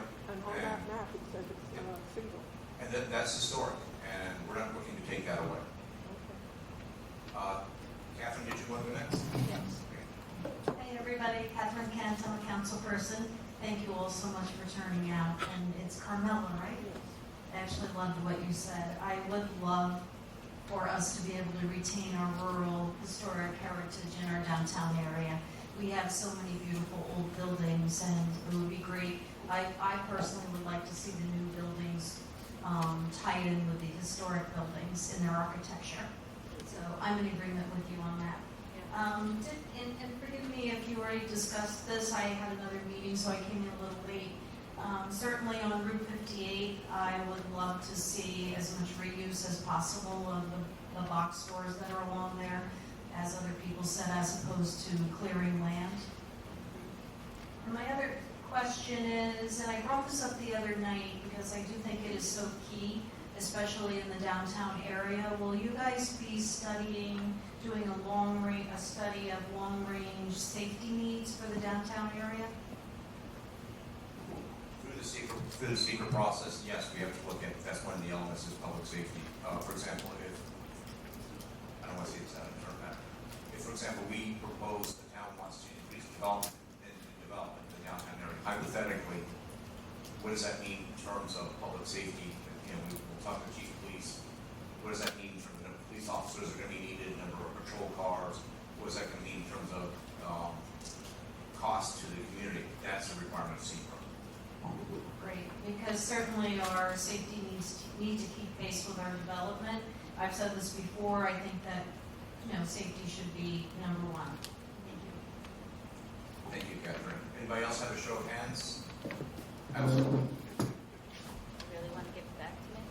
And then Bob after that, Ellen Boyle in the back room had her hand up as well. Okay. And then after Ellen, what I'd like to do is turn up to anybody that's in the Zoom waiting room. We got a couple of people in the waiting room, so you're next, and then Ellen.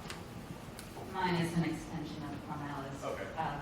Comment and question is, I believe it was you at the opening of you speaking, mentioned that Riverhead is just bursting with history and just this elegance when you walk down Main Street. It's beautiful till you get to the 5-story buildings, where that's where I just get a pit in my stomach.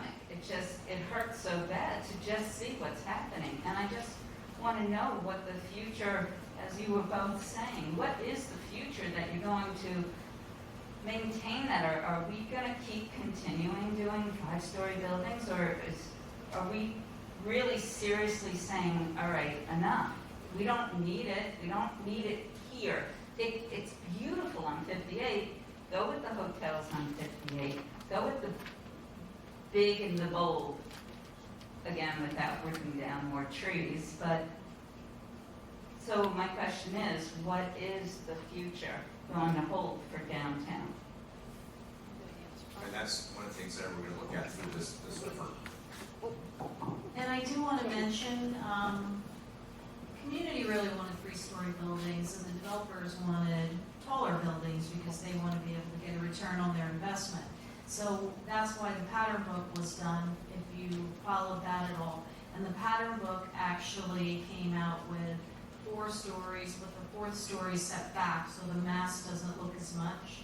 You don't see as much of the mass. What happened with some of these buildings is, not only are they 5-story, but they're built to the curb and they don't have as many architectural elements. So that's one thing that the pattern book did. They added in setbacks and architectural elements so that when you look at the building, it's not going to look like a big box. So certainly we're looking for, that's why somebody asked, I think, tonight, that whether some of these developments are going to be following the pattern book. So in essence, you are saying that the 5 is, I'll talk loud, that the 5 is going to go down? Yeah, the 5-story building, just so everybody knows in the room, the current zoning does allow 5-story buildings. That's what's permitted today. Until the zoning is changed, as per the pattern book recommendations. So the zoning For the will be changing, step-backs. For the step-backs. but not for the how many stories? No, that has not changed. And that's not even in a discussion No, that's absolutely, it's a discussion item, absolutely. to change it? Yes. The pattern book, yeah. The pattern book actually recommended 4 stories with the 4th story set back, so the building would look more like 3.5 stories. But that zoning hasn't been adopted yet. We need to get that zoning adopted, and then, yes, then the buildings, but, you just have to see. I don't know, there's buildings in the hopper, so actually, I'm as anxious to get the pattern book adopted, zoning adopted as quite quickly as possible, because I'm in agreement with you. And that's really ready for a public hearing. We're that close to adopting it, so it should be Right. within the next few weeks. It's actually ready for public hearing. I'd like to turn it over to Ellen Hoyle. John, she hasn't had a chance yet.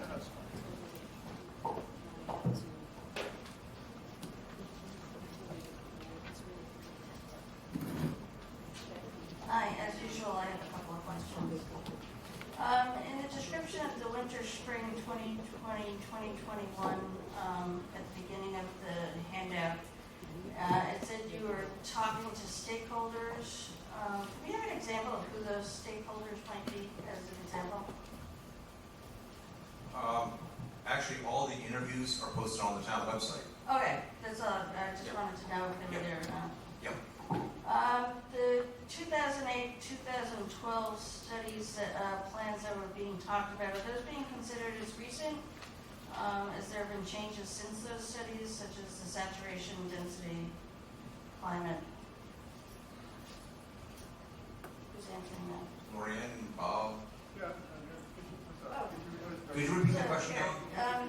If you're considering the 2008-2012 study plans recent, are you now taking into account the changes that have been done since then as saturation, density, migration, Yes, climate? we'd be looking at procedures Okay. over this 13-year period.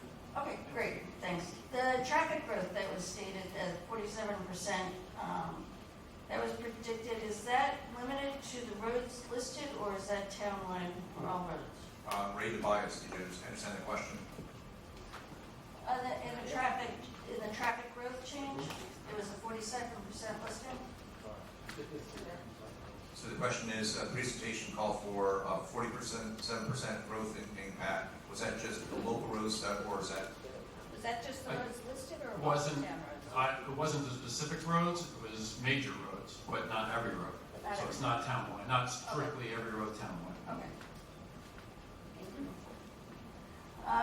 Next, actually this might be to you too. The routes listed on the road, those are just are those just Riverhead downtown? So like, when you're talking about 25, are we considering all of 25 or just the Riverhead downtown area? Okay. Ray, what was your answer? Because the rest of the audience cannot hear you. It was a He shook his verbal head. shaking of heads. He just shook his head, The yes. answer is yes, all of 20. In the changes to demographics, would you be looking at the possible causes of changes in density such as social and economic migration? I'm going to answer that for the consultants. Yes, they will. Okay. Next page, because there's always a next page. By the way, Ellen, I think, has come to every single meeting. So. No, I missed the first one. I did miss the first one. The reimagining transit study that was mentioned, is the town participating in that study by the county? Giving I'm looking recommendations? at Don, I'm looking at you. I don't think we have. The reimagining transit study, are we participating in that study in any way, giving input? I haven't been asked to guide anything, I don't know. Has anybody got to volunteer? So the question was posed to Don, and I don't think we are. If you can give us information about it, we can certainly look into it. The sewer demand and water demand, will you be doing a prediction based on the current rate of saturation growth or prior trend? Yes. It's not a yes or no question. So will the demand be looked at currently or past trend? I think, before Ray takes the microphone, I think Michael Reichel is going to know what, he's going to be looking at our data and see how it correlates to what his data is for future saturation growth and see if the two match up. And this is not just for the sewer, this, as we talked about, it goes for like police protection, fire protection, water infrastructure, every single service and infrastructure. That population growth and density saturation is critical to every other element, every other issue in the town. So, and the answer is yes. And I got a hand signal from Greg Berman that he wants the mic to respond to that question. Or, okay, Greg, Greg is being the last one for right now, because I'd really like to turn it to the people in the Zoom audience, and then we'll turn it back for final questions from the rest of the room. This is Greg Berman, by the way. He's one of our planners in the town. He's done an excellent job. Thank you. So just to speak to the sewer capacity, I won't speak to water, but I did speak with Michael Reichel. I'm reviewing a number of projects downtown. Right now, the Riverhead Sewer District capacity, and I'm not referring to Calhoun, this is just the Riverhead Sewer District, which is generally serving the downtown Riverhead area up through 58. The sewer is permitted by the DEC for 1.5 million gallons per day of flow. Right now, they're averaging, and these were the July daily monitoring report results, the sewer took in 1.082 million gallons per day. So that leaves roughly a 410,000 gallon per day surplus that could still be utilized. When you ask about saturation density, build-out studies, these sort of things, just for reference, because this constantly comes up when we're reviewing a number of multi-family residential apartment buildings. The DC1 zoning district right now has a cap of 500 dwelling units within that DC1. After 500, we can't permit anymore, we're not going to build anymore under the current study. Generally speaking, and there may be some give or take, apartment units use approximately 225 gallons per day of flow.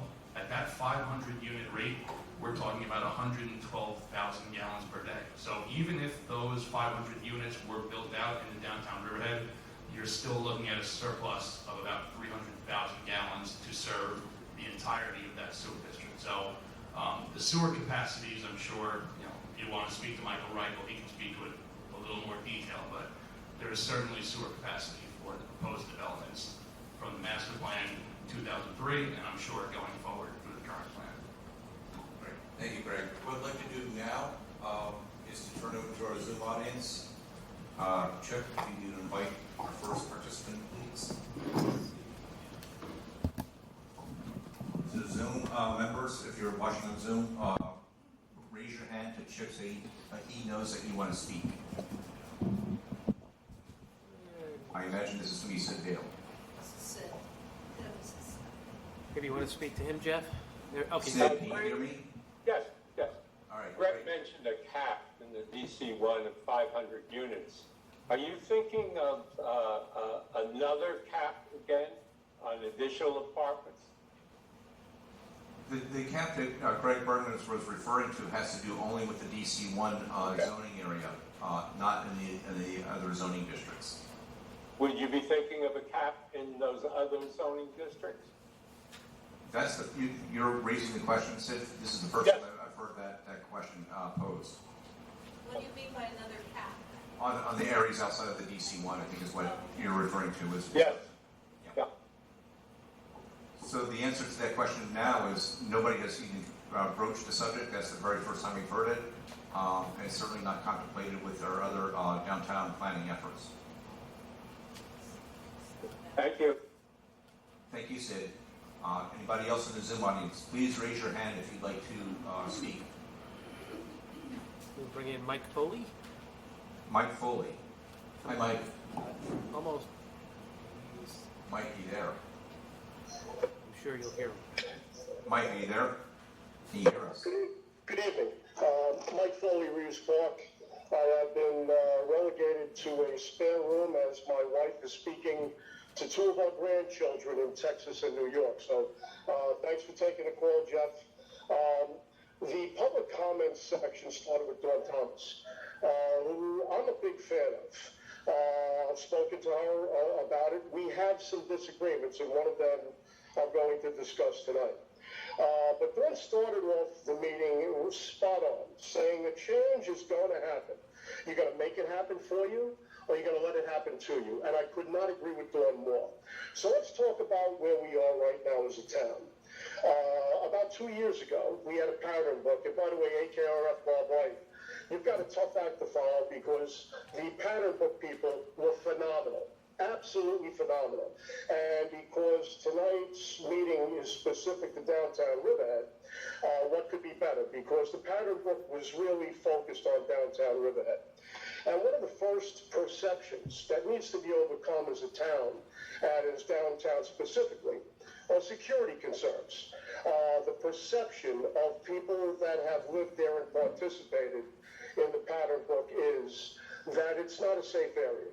And I believe that perception needs to change rapidly in order for us to maximize the potential that our town has because of the pattern book and the comprehensive plan right now that we're trying to fit into the pattern book.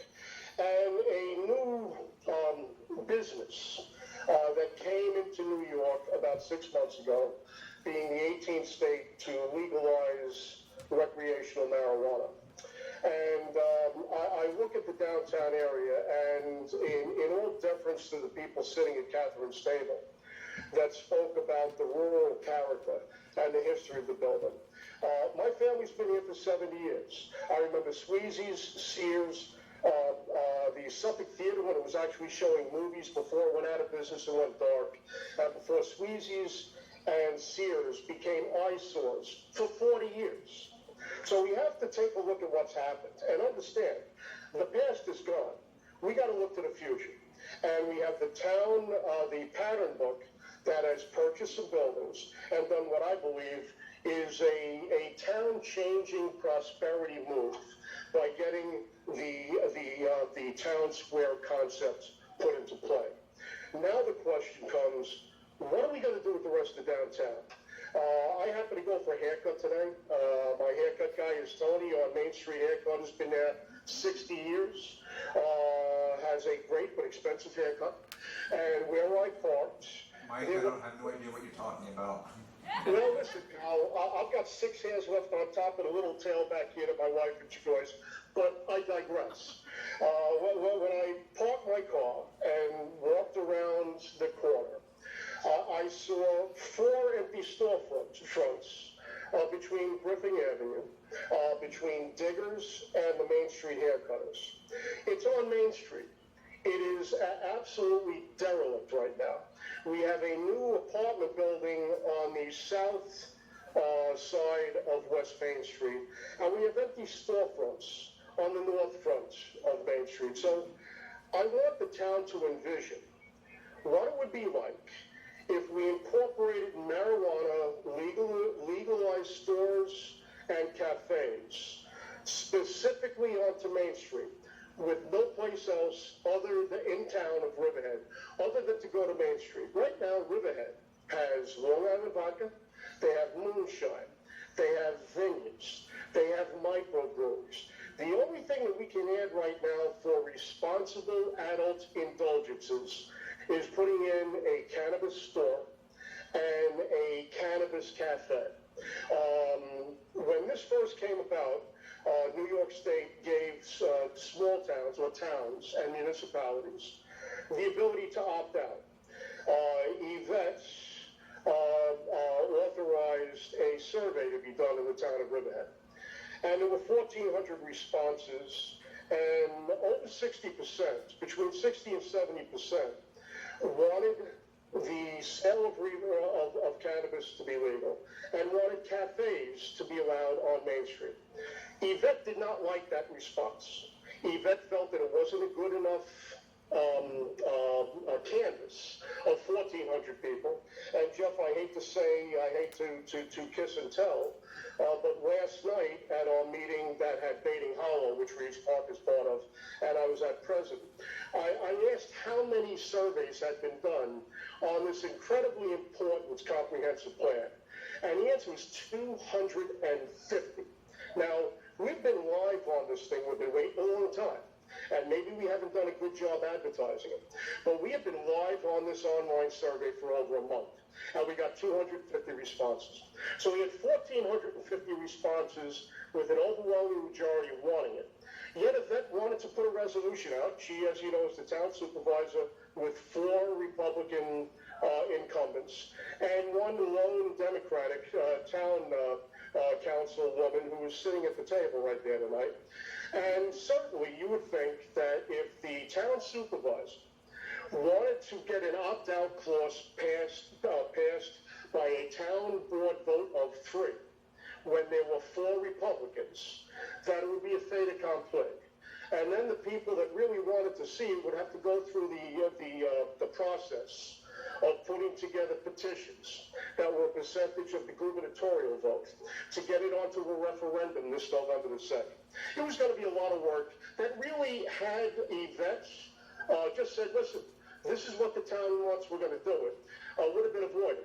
But we had a vote that came up, and Yvette lost that vote. Yvette, a Republican, and Ken, an appointed Republican, voted to opt out.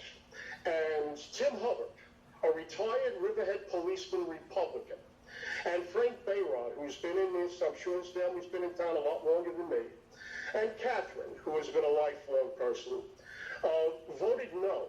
So, the will of the 1,400 people came to pass. There was no other things for our town to do but to consider where to put this.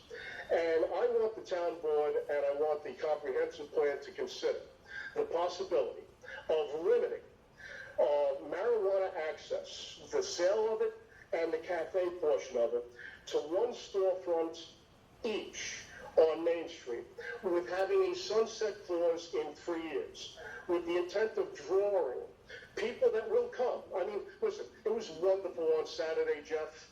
We saw Grangable Park standing room only. Myself and my wife, who are both senior citizens, and speaking for myself, I'm a triple threat to COVID, although I thank Yvette for having the Moderna vaccine put in Riverhead. My wife and I were able to participate in that program, and it got us out of isolation 2 months early. I was scheduled 2 months after that to go down to the Javits Center in New York City to get safe. So I thank Yvette for her efforts, and I'm sure it was not an easy thing. A Republican going to Cuomo where he was right then to get it in there, but she got it done. And I am thankful, as I'm sure 1,000 other people are thankful for that happening. But I could not, in all conscience, look at Grangable Park on Saturday night, standing room only, and say, honey, we're going to go in, we're going to mask up. How the hell am I going to drink a beer with a mask on, and all the rest of that stuff? So it was wonderful to see. And I think about what would it be like if we had legal marijuana on Main Street and all of the out-of-towners coming in to experience that, along with Long Island vodka and the vineyards and the wineries and the microbreweries and the moonshine places. I believe it will bring Main Street down to a year-round destination point for people to enjoy our town. And if we have the ability to do that, certainly we got plenty of locations. Again, I've been here a long time. I'm not crazy about the 5-story buildings, but they're there. Certainly, the commerce has picked up tremendously. I look at Bob Castaldi, I read in Riverhead Local yesterday, looking to put an extension onto the Suffolk Theater that Bob Castaldi spent millions of dollars to bring us back to where it was. As far as I'm concerned, he deserves every single opportunity to make something happen there. And who knows, when he's talking about retail space on 2nd Street, sorry to the woman that has a single-family house on 2nd Street, we do have Norfolk breweries there now. We have other things there now. And I have to say, I believe that these things, in conjunction with security concerns, because again, we have to deal with the perception. So what would be wrong with having video 24/7 monitoring on Main Street, on every access point from every parking lot flowing into Main Street and the river? Not to catch the guy in the crime, but if everybody understands that they're on candid camera and the day after the thing that's going to happen, you're going to get caught, it's going to reduce crime. And I think we have a unique opportunity here between the pattern book vision, the legalization of marijuana, and trying to put our town into a path of success for the next 20 years. We really do need to consider putting marijuana on Main Street. So that was really the reason why I came in tonight, Jeff. I know I had some issues about water, and I had issues about the historic Sound Avenue corridor. But we're talking downtown now.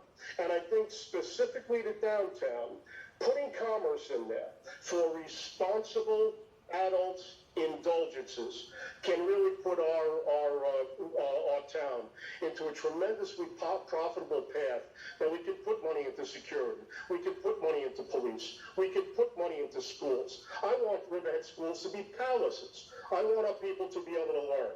And the 3% VIG that we get on all sales and all of the additional tax money that will come in, because it's not just going to be the weed store and the cannabis cafe that gets this profit. Every storefront on Main Street will benefit from that foot traffic. I thank you for your time and thank you for this, and I look forward to the next round of meetings in January. All right, thank you, Mike. Have a great evening. Chip, anybody else in the waiting room? We have Mark Halbner coming in. Mark, you're up next. We're going to finish with the Zoom icon, and then we'll come back to the room. Mark Halbner, can you hear us? Yeah, I'm good. Can you hear me there? Yes, you're perfect. We can see you too. You hard act to follow. You got a halo around your head. It's my beanie. There, is that less distracting? Mike is a hard act to follow. He's got a $60 haircut. I've got a $12 haircut that's 8 months old right now. But I'd like to get in on the idea of if we do have we done an inventory of all our commercial properties in Riverhead? That's like probably an easy question. We have not finished it at this time. We will by the next spring.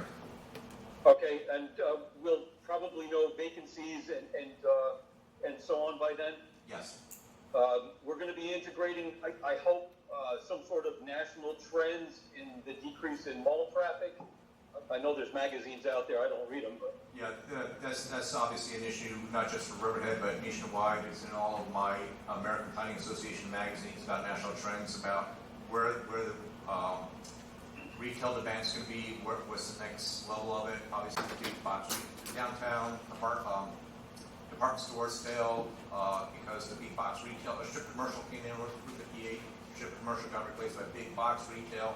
Big box retail is now failing because of online shopping. The question is what's the next trend going to be? And there is going to be another trend beyond online shopping in the next 20 years. And if you know the answer to that, Mark, let me know. oh, I absolutely do. No, I would suspect that if we're going to make use of the empty buildings at that point, that we'll retrofit them to meet all of the needs that are on that survey, whether it's services, local services, or boutiques, or I don't know, farmers markets, whatever have you. We've got to get creative about all of this, and it's going to take a lot of heads to make that happen. I'm praying that you people are considering the retrofits to be net zero retrofits on the way into these RFPs, RFQs, whatever you do, requests for proposals and quotes and so on. We've got, I'm going to take off on George Bartnick's comments from last night about the climate smart communities work that we're doing with the DEC. What I've noticed in the past 5 years that I'm following that kind of work is that the DEC has got an awful lot of carrots out there for us to munch on as far as grants and proposals and improvements and little small grants like $10,000. We don't have to go for $1.5 million. Part of the problem with carrots is that they start to shrivel and go away because they're looking at instituting sticks in 2030. We haven't caught up to get ahead yet. So we're not taking advantage of the grants that are going away year by year. They're getting tougher to win, and the toughest part I think that we're facing right now is that the grants are awarded to cities of 0 to 40,000 population. The second tier of grants goes to towns of 40,000 to 1 million. We're going to be competing with cities of 1 million people for these grants. They're also given in preference to gold, then silver, then bronze. So they're perpetuating from the top, not from the bottom. And we haven't got our bronze standing yet. Our registration is close, but we're not quite there. Retrofitting is going to be required.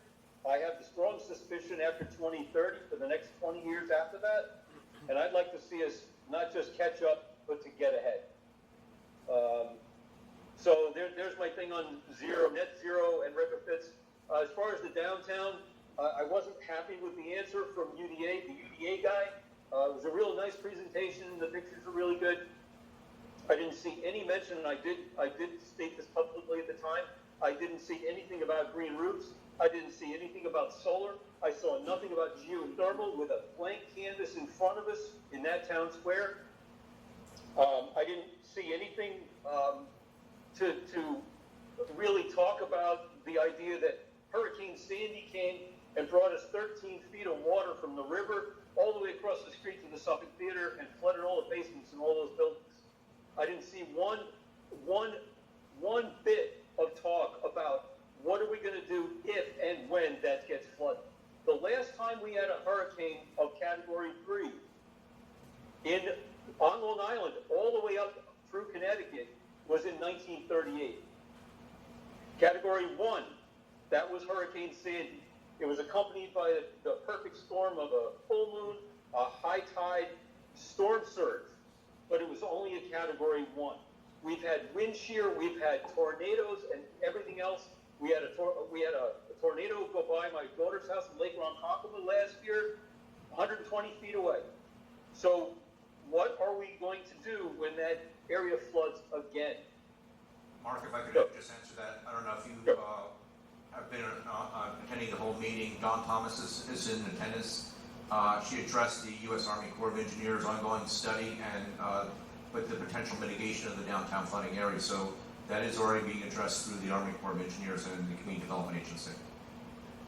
Okay, I'll rest with that and I'll read up on it when the time comes. I did see her talk about it, but I'm not sure what the Army Corps' plan exactly is.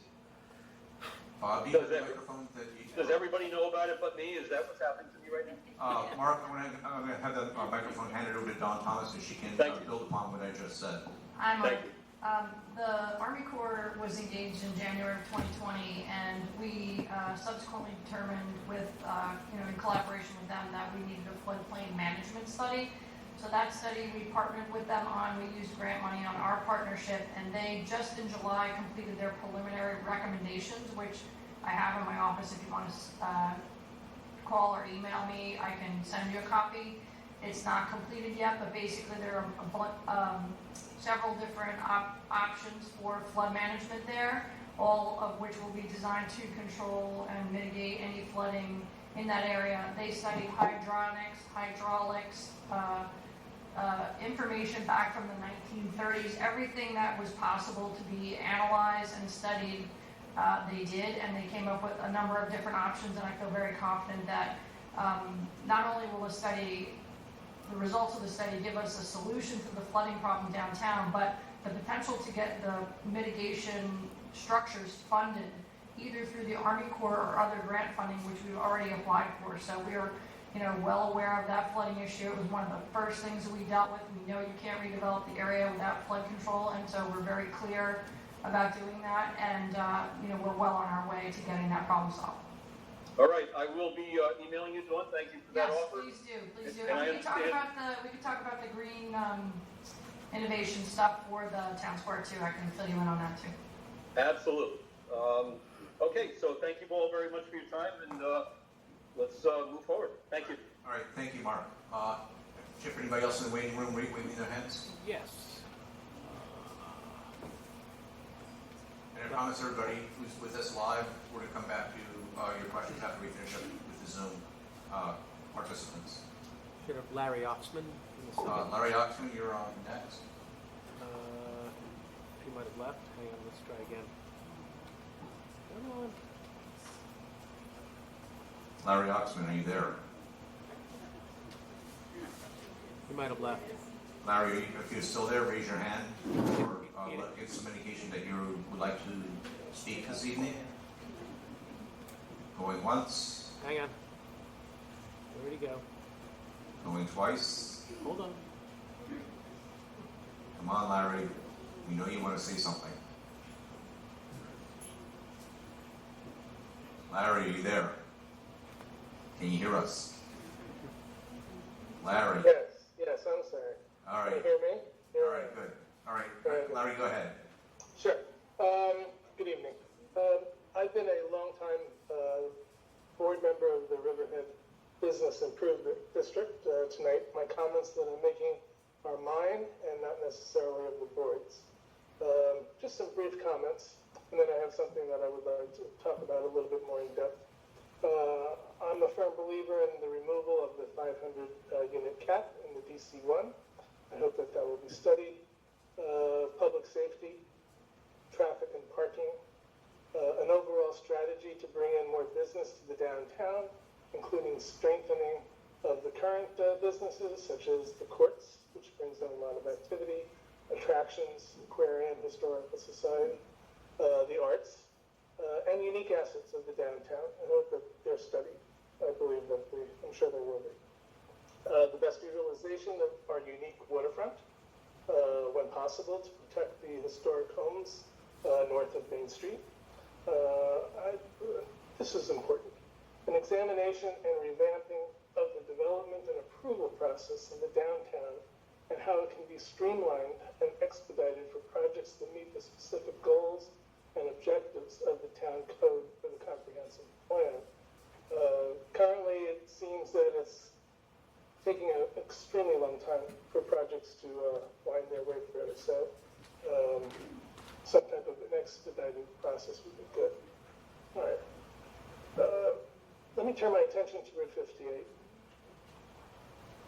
When Sirota, or before Sirota, built Target, before Riverhead Center, when Route 58 was starting to go through a planning process for that type of development, I had urged the town, particularly the town planner, to consider putting in secondary roadways parallel to Route 58 that would alleviate traffic. So right now the town has they try and encourage cross easements, but a cross easement is not like a secondary road. There's still land up there where you could potentially locate these secondary lanes. I'm not talking about a bypass. I'm just talking about being able to alleviate traffic on Route 58. These are short roads that let you get from one place to another without coming out onto the single road.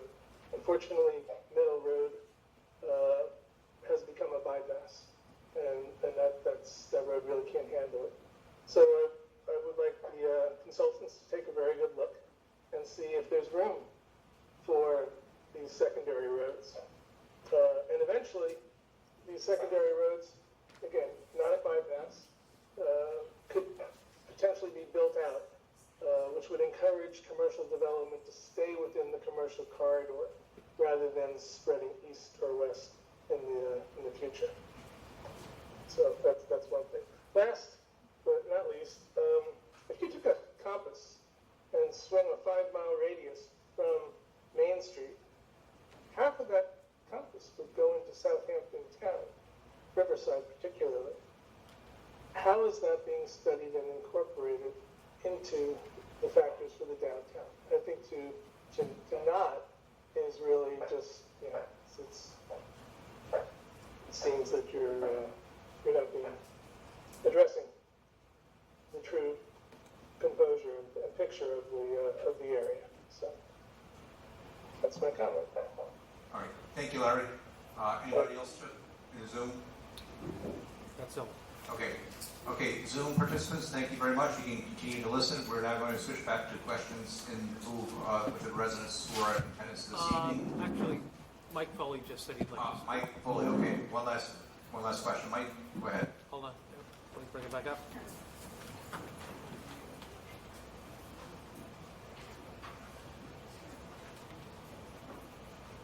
Mike, are you there? Yeah, I just got the link.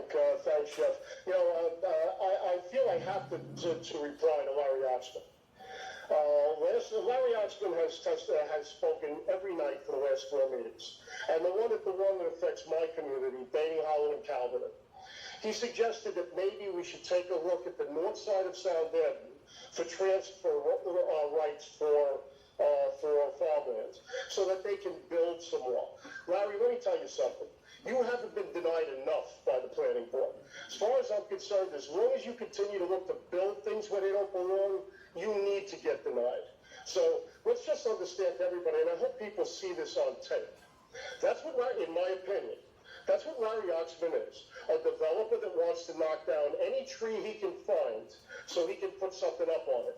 Larry, do me a favor. Why don't you get into the renovation business so you can go into the empty storefronts and start populating them with green things that can make our city a little bit better, our town a little bit better. And stop knocking stuff down. Okay, Mike, thank you very much. He actually said the opposite. All right, I think that's it for our Zoom participants. I'd like to bring it back to the live audience. Ike, you had your hand up. Ike, you had your hand up earlier. Ike Israel, Aquabog. I think that it is important that we do raise the 500 unit cap in the DC1. Half of the units have already been built and are online, and we're not 50% revitalized in downtown. I think that looking at having some residential or clearing up the residential zones in DC, in the the other DC zoning districts, like DC 3, DC 4 and 5, would be. I don't understand what you mean by clean. DC, well, DC 3 doesn't allow apartments currently. I'm just trying to understand, you want to allow more It allows flexibility? townhouses, for example. You want to allow more DC flexibility? Is that- Yeah, I mean, if you wanted to make a two-family house, it's only allowed in a couple of the DC zones, but not every one of them. I also think that we should look into and strongly consider having short-term rentals and either somewhere in the town or reducing the stay amount from 28 days. And I think it would be good for downtown itself if we would consider in the areas north of Main Street and or on Main Street having short-term rentals there as a way to help the commercial businesses and restaurants. Yeah, I think, Don, you and I spoke about this briefly, about having perhaps, I don't know if boutique hotels or hotels is the right word, but it's a longer stay hotel with like a micro kitchen in it that people stay a little bit longer than your traditional hotel unit. Okay. Is that what you were kind of thinking? Or even within the existing Victorian houses that are on Main Street. You know, Or on Second Street? Second Street, sure, of course. Because then you use the shot in the arm just for revitalization, but not necessarily commercialization. Right, and I think as residents, we have to think about what is going to go into what we're going to see on Main Street. Everybody says, you know, that just the old department stores, the buildings that are there, they're functionally obsolete. Jeff mentioned that. It's not going to happen. People are always going to complain that the parking, our downtown is changing from being a parking downtown to a walking downtown. Best problem ever for creating a community, and we need to make people feel safe while doing it. And I think that residential units in downtown help because they bring people there versus the way that downtown Riverhead used to be back in the 80s and 90s, where pretty much at 5 o'clock everybody went home and there was no residential downtown. So I think you have to remember that. Boutique stores in downtown, that's great, but we have Tanger, there's too much competition for that. It's not a realistic thing. So downtown's gonna have to reinvent itself to be more an experience, and I think that's the great part about having the pattern book and having what's going on with the town square, and we have to be able to build onto that, whether it's recreational marijuana or family-oriented stuff or some combination of everything. I think that as far as some of the other zoning districts in Riverhead, which didn't really get any, I didn't hear anything discussed tonight. I haven't seen really only a few projects done in the Village Center zoning or in the Hamlet Center zoning. So I think we just need to look through and try to understand why. Those are areas that we encourage people to build apartments, and the only one that I know of is what's on Pulaski and Osborne in Polish Town. Yeah, I think that's a very successful, I think it's a very nice looking project. Kind of signing us to why to stop. Yeah. I think the CRC zoning, which is another zoning district that was trying to have have a residential component. Haven't seen any residential done in that zone, which I would hope could have had affordable home ownership opportunities or townhouses and stuff like that. I haven't seen anybody do a project or be able to get one through based on the zoning. Yeah, nobody's knocking down our doors, even considering. Exactly. That's all I have. All right. Ellen Boyle, I think we're gonna, and John, and then, okay. Ellen, we got a couple more people that want to speak. Ellen and John, and then. That's right. John, you're next. Ellen's deferring to you. That's all right, thank you. I have a few questions. My first comment, or I guess it's another question, is whether within the comprehensive plan you have a population goal or a population limit. I mean, obviously, from several comments that have been made, there are some people who would like to see Riverhead grow in population. I think there are other people in the town for school district reasons and for other reasons that would like to see the population not grow so fast, and particularly if it involves, I guess I react differently about the concept of more big apartment buildings than I do to the concept of turning the existing stock of houses into shorter-term Airbnb kinds of rentals. And that those are two very different things as far as the consequence of it. Couple of questions there. I think within your planning process, there are going to be specialized meetings. That's to be my concluding remarks. Okay, all right. Well, I would just then like to urge that within that framework, you have something that looks specifically about visioning EPCAL, that considers it as an open question, not a closed question. Can I just stress that, John, and I hope I reinforce that in my beginning statement, that even though we have this contract condition that we can't change the zoning within 5 years, there's nothing within it that precludes us from looking beyond that. Yeah, no, but what I'm saying is if you dump the contract, which I hope happens, then you can start that immediately. You can get rid of the bad zoning. And that's not a question for...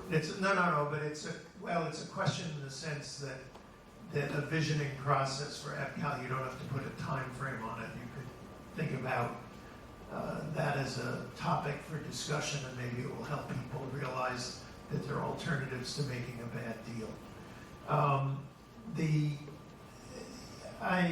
We live up in Rolling Woods. I'm not, or Roanoke Landing, depending on how you call it. I don't think that there's been any discussion of sewer district there, and whether there's some discussion of expanding the sewer district so that we anticipate the problems of effects of the septic systems.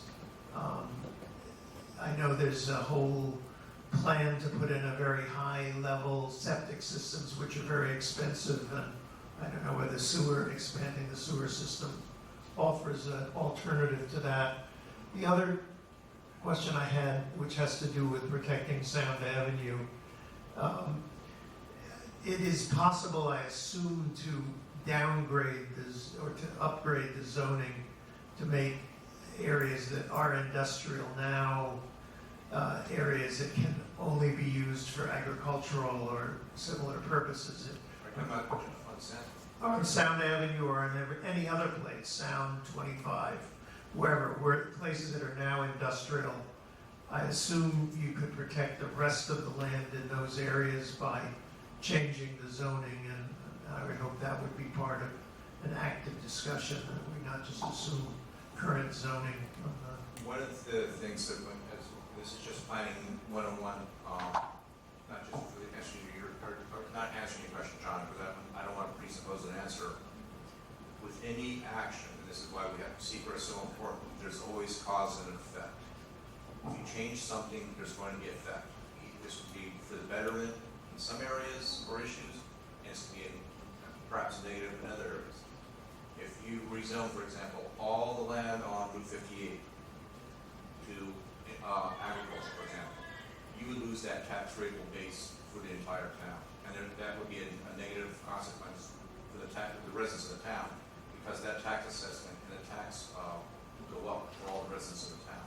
So you might get more open space and save some trees. At the same time, there's going to be a cost in terms of increased taxes for the town residents. So there's a cause and effect. There's always interacting factors. Right. But I'm not talking about undoing Route 58. I'm just talking about protecting what we still have and changing the zoning, which seems to have been somehow called industrial in areas that, to me, doesn't make any sense. The last question I had, this may not fit within your province, but the problem with the rail system is the physical system. And having a light rail system that went from Roanoke to Greenport would totally change not just Riverhead, but the whole North Fork, and make it a less car dependent and a much more integrated region. And I don't know whether that fits within your framework or not, but I would, if it can, I hope you consider it. I am a train enthusiast. If you come to my office, you will see an 1850s and 60s rail bud car on my bookshelf. I use that as an example to the MTA, the Long Island Railroad, as to what can be done. Why not go back to what we did in the 50s and 60s? It was a light commuter rail car, they operated in a pair, and they would operate between Hamlets. Why can't we go back and revisit that? And it's, although it's not light rail, it's heavy rail, it would operate on the current track system that we have today. And the train could stop at Roanoke and then just have commuter service back and forth between there and Greenfield. So, I think it's something I'll worth come and, considering. I'd love to come and look at it. Okay, anytime. All right, Ellen, did you want to have last say? Yeah. Okay. Ellen's going to wrap it up this evening. Jeff. Okay. Okay. And then Catherine gets to have the last word. So, Ellen, you're going to be second to last. There's mention of an overlay district of 4 lots. There was mention of density increase being allowed. How much was that increase? I think I missed that number.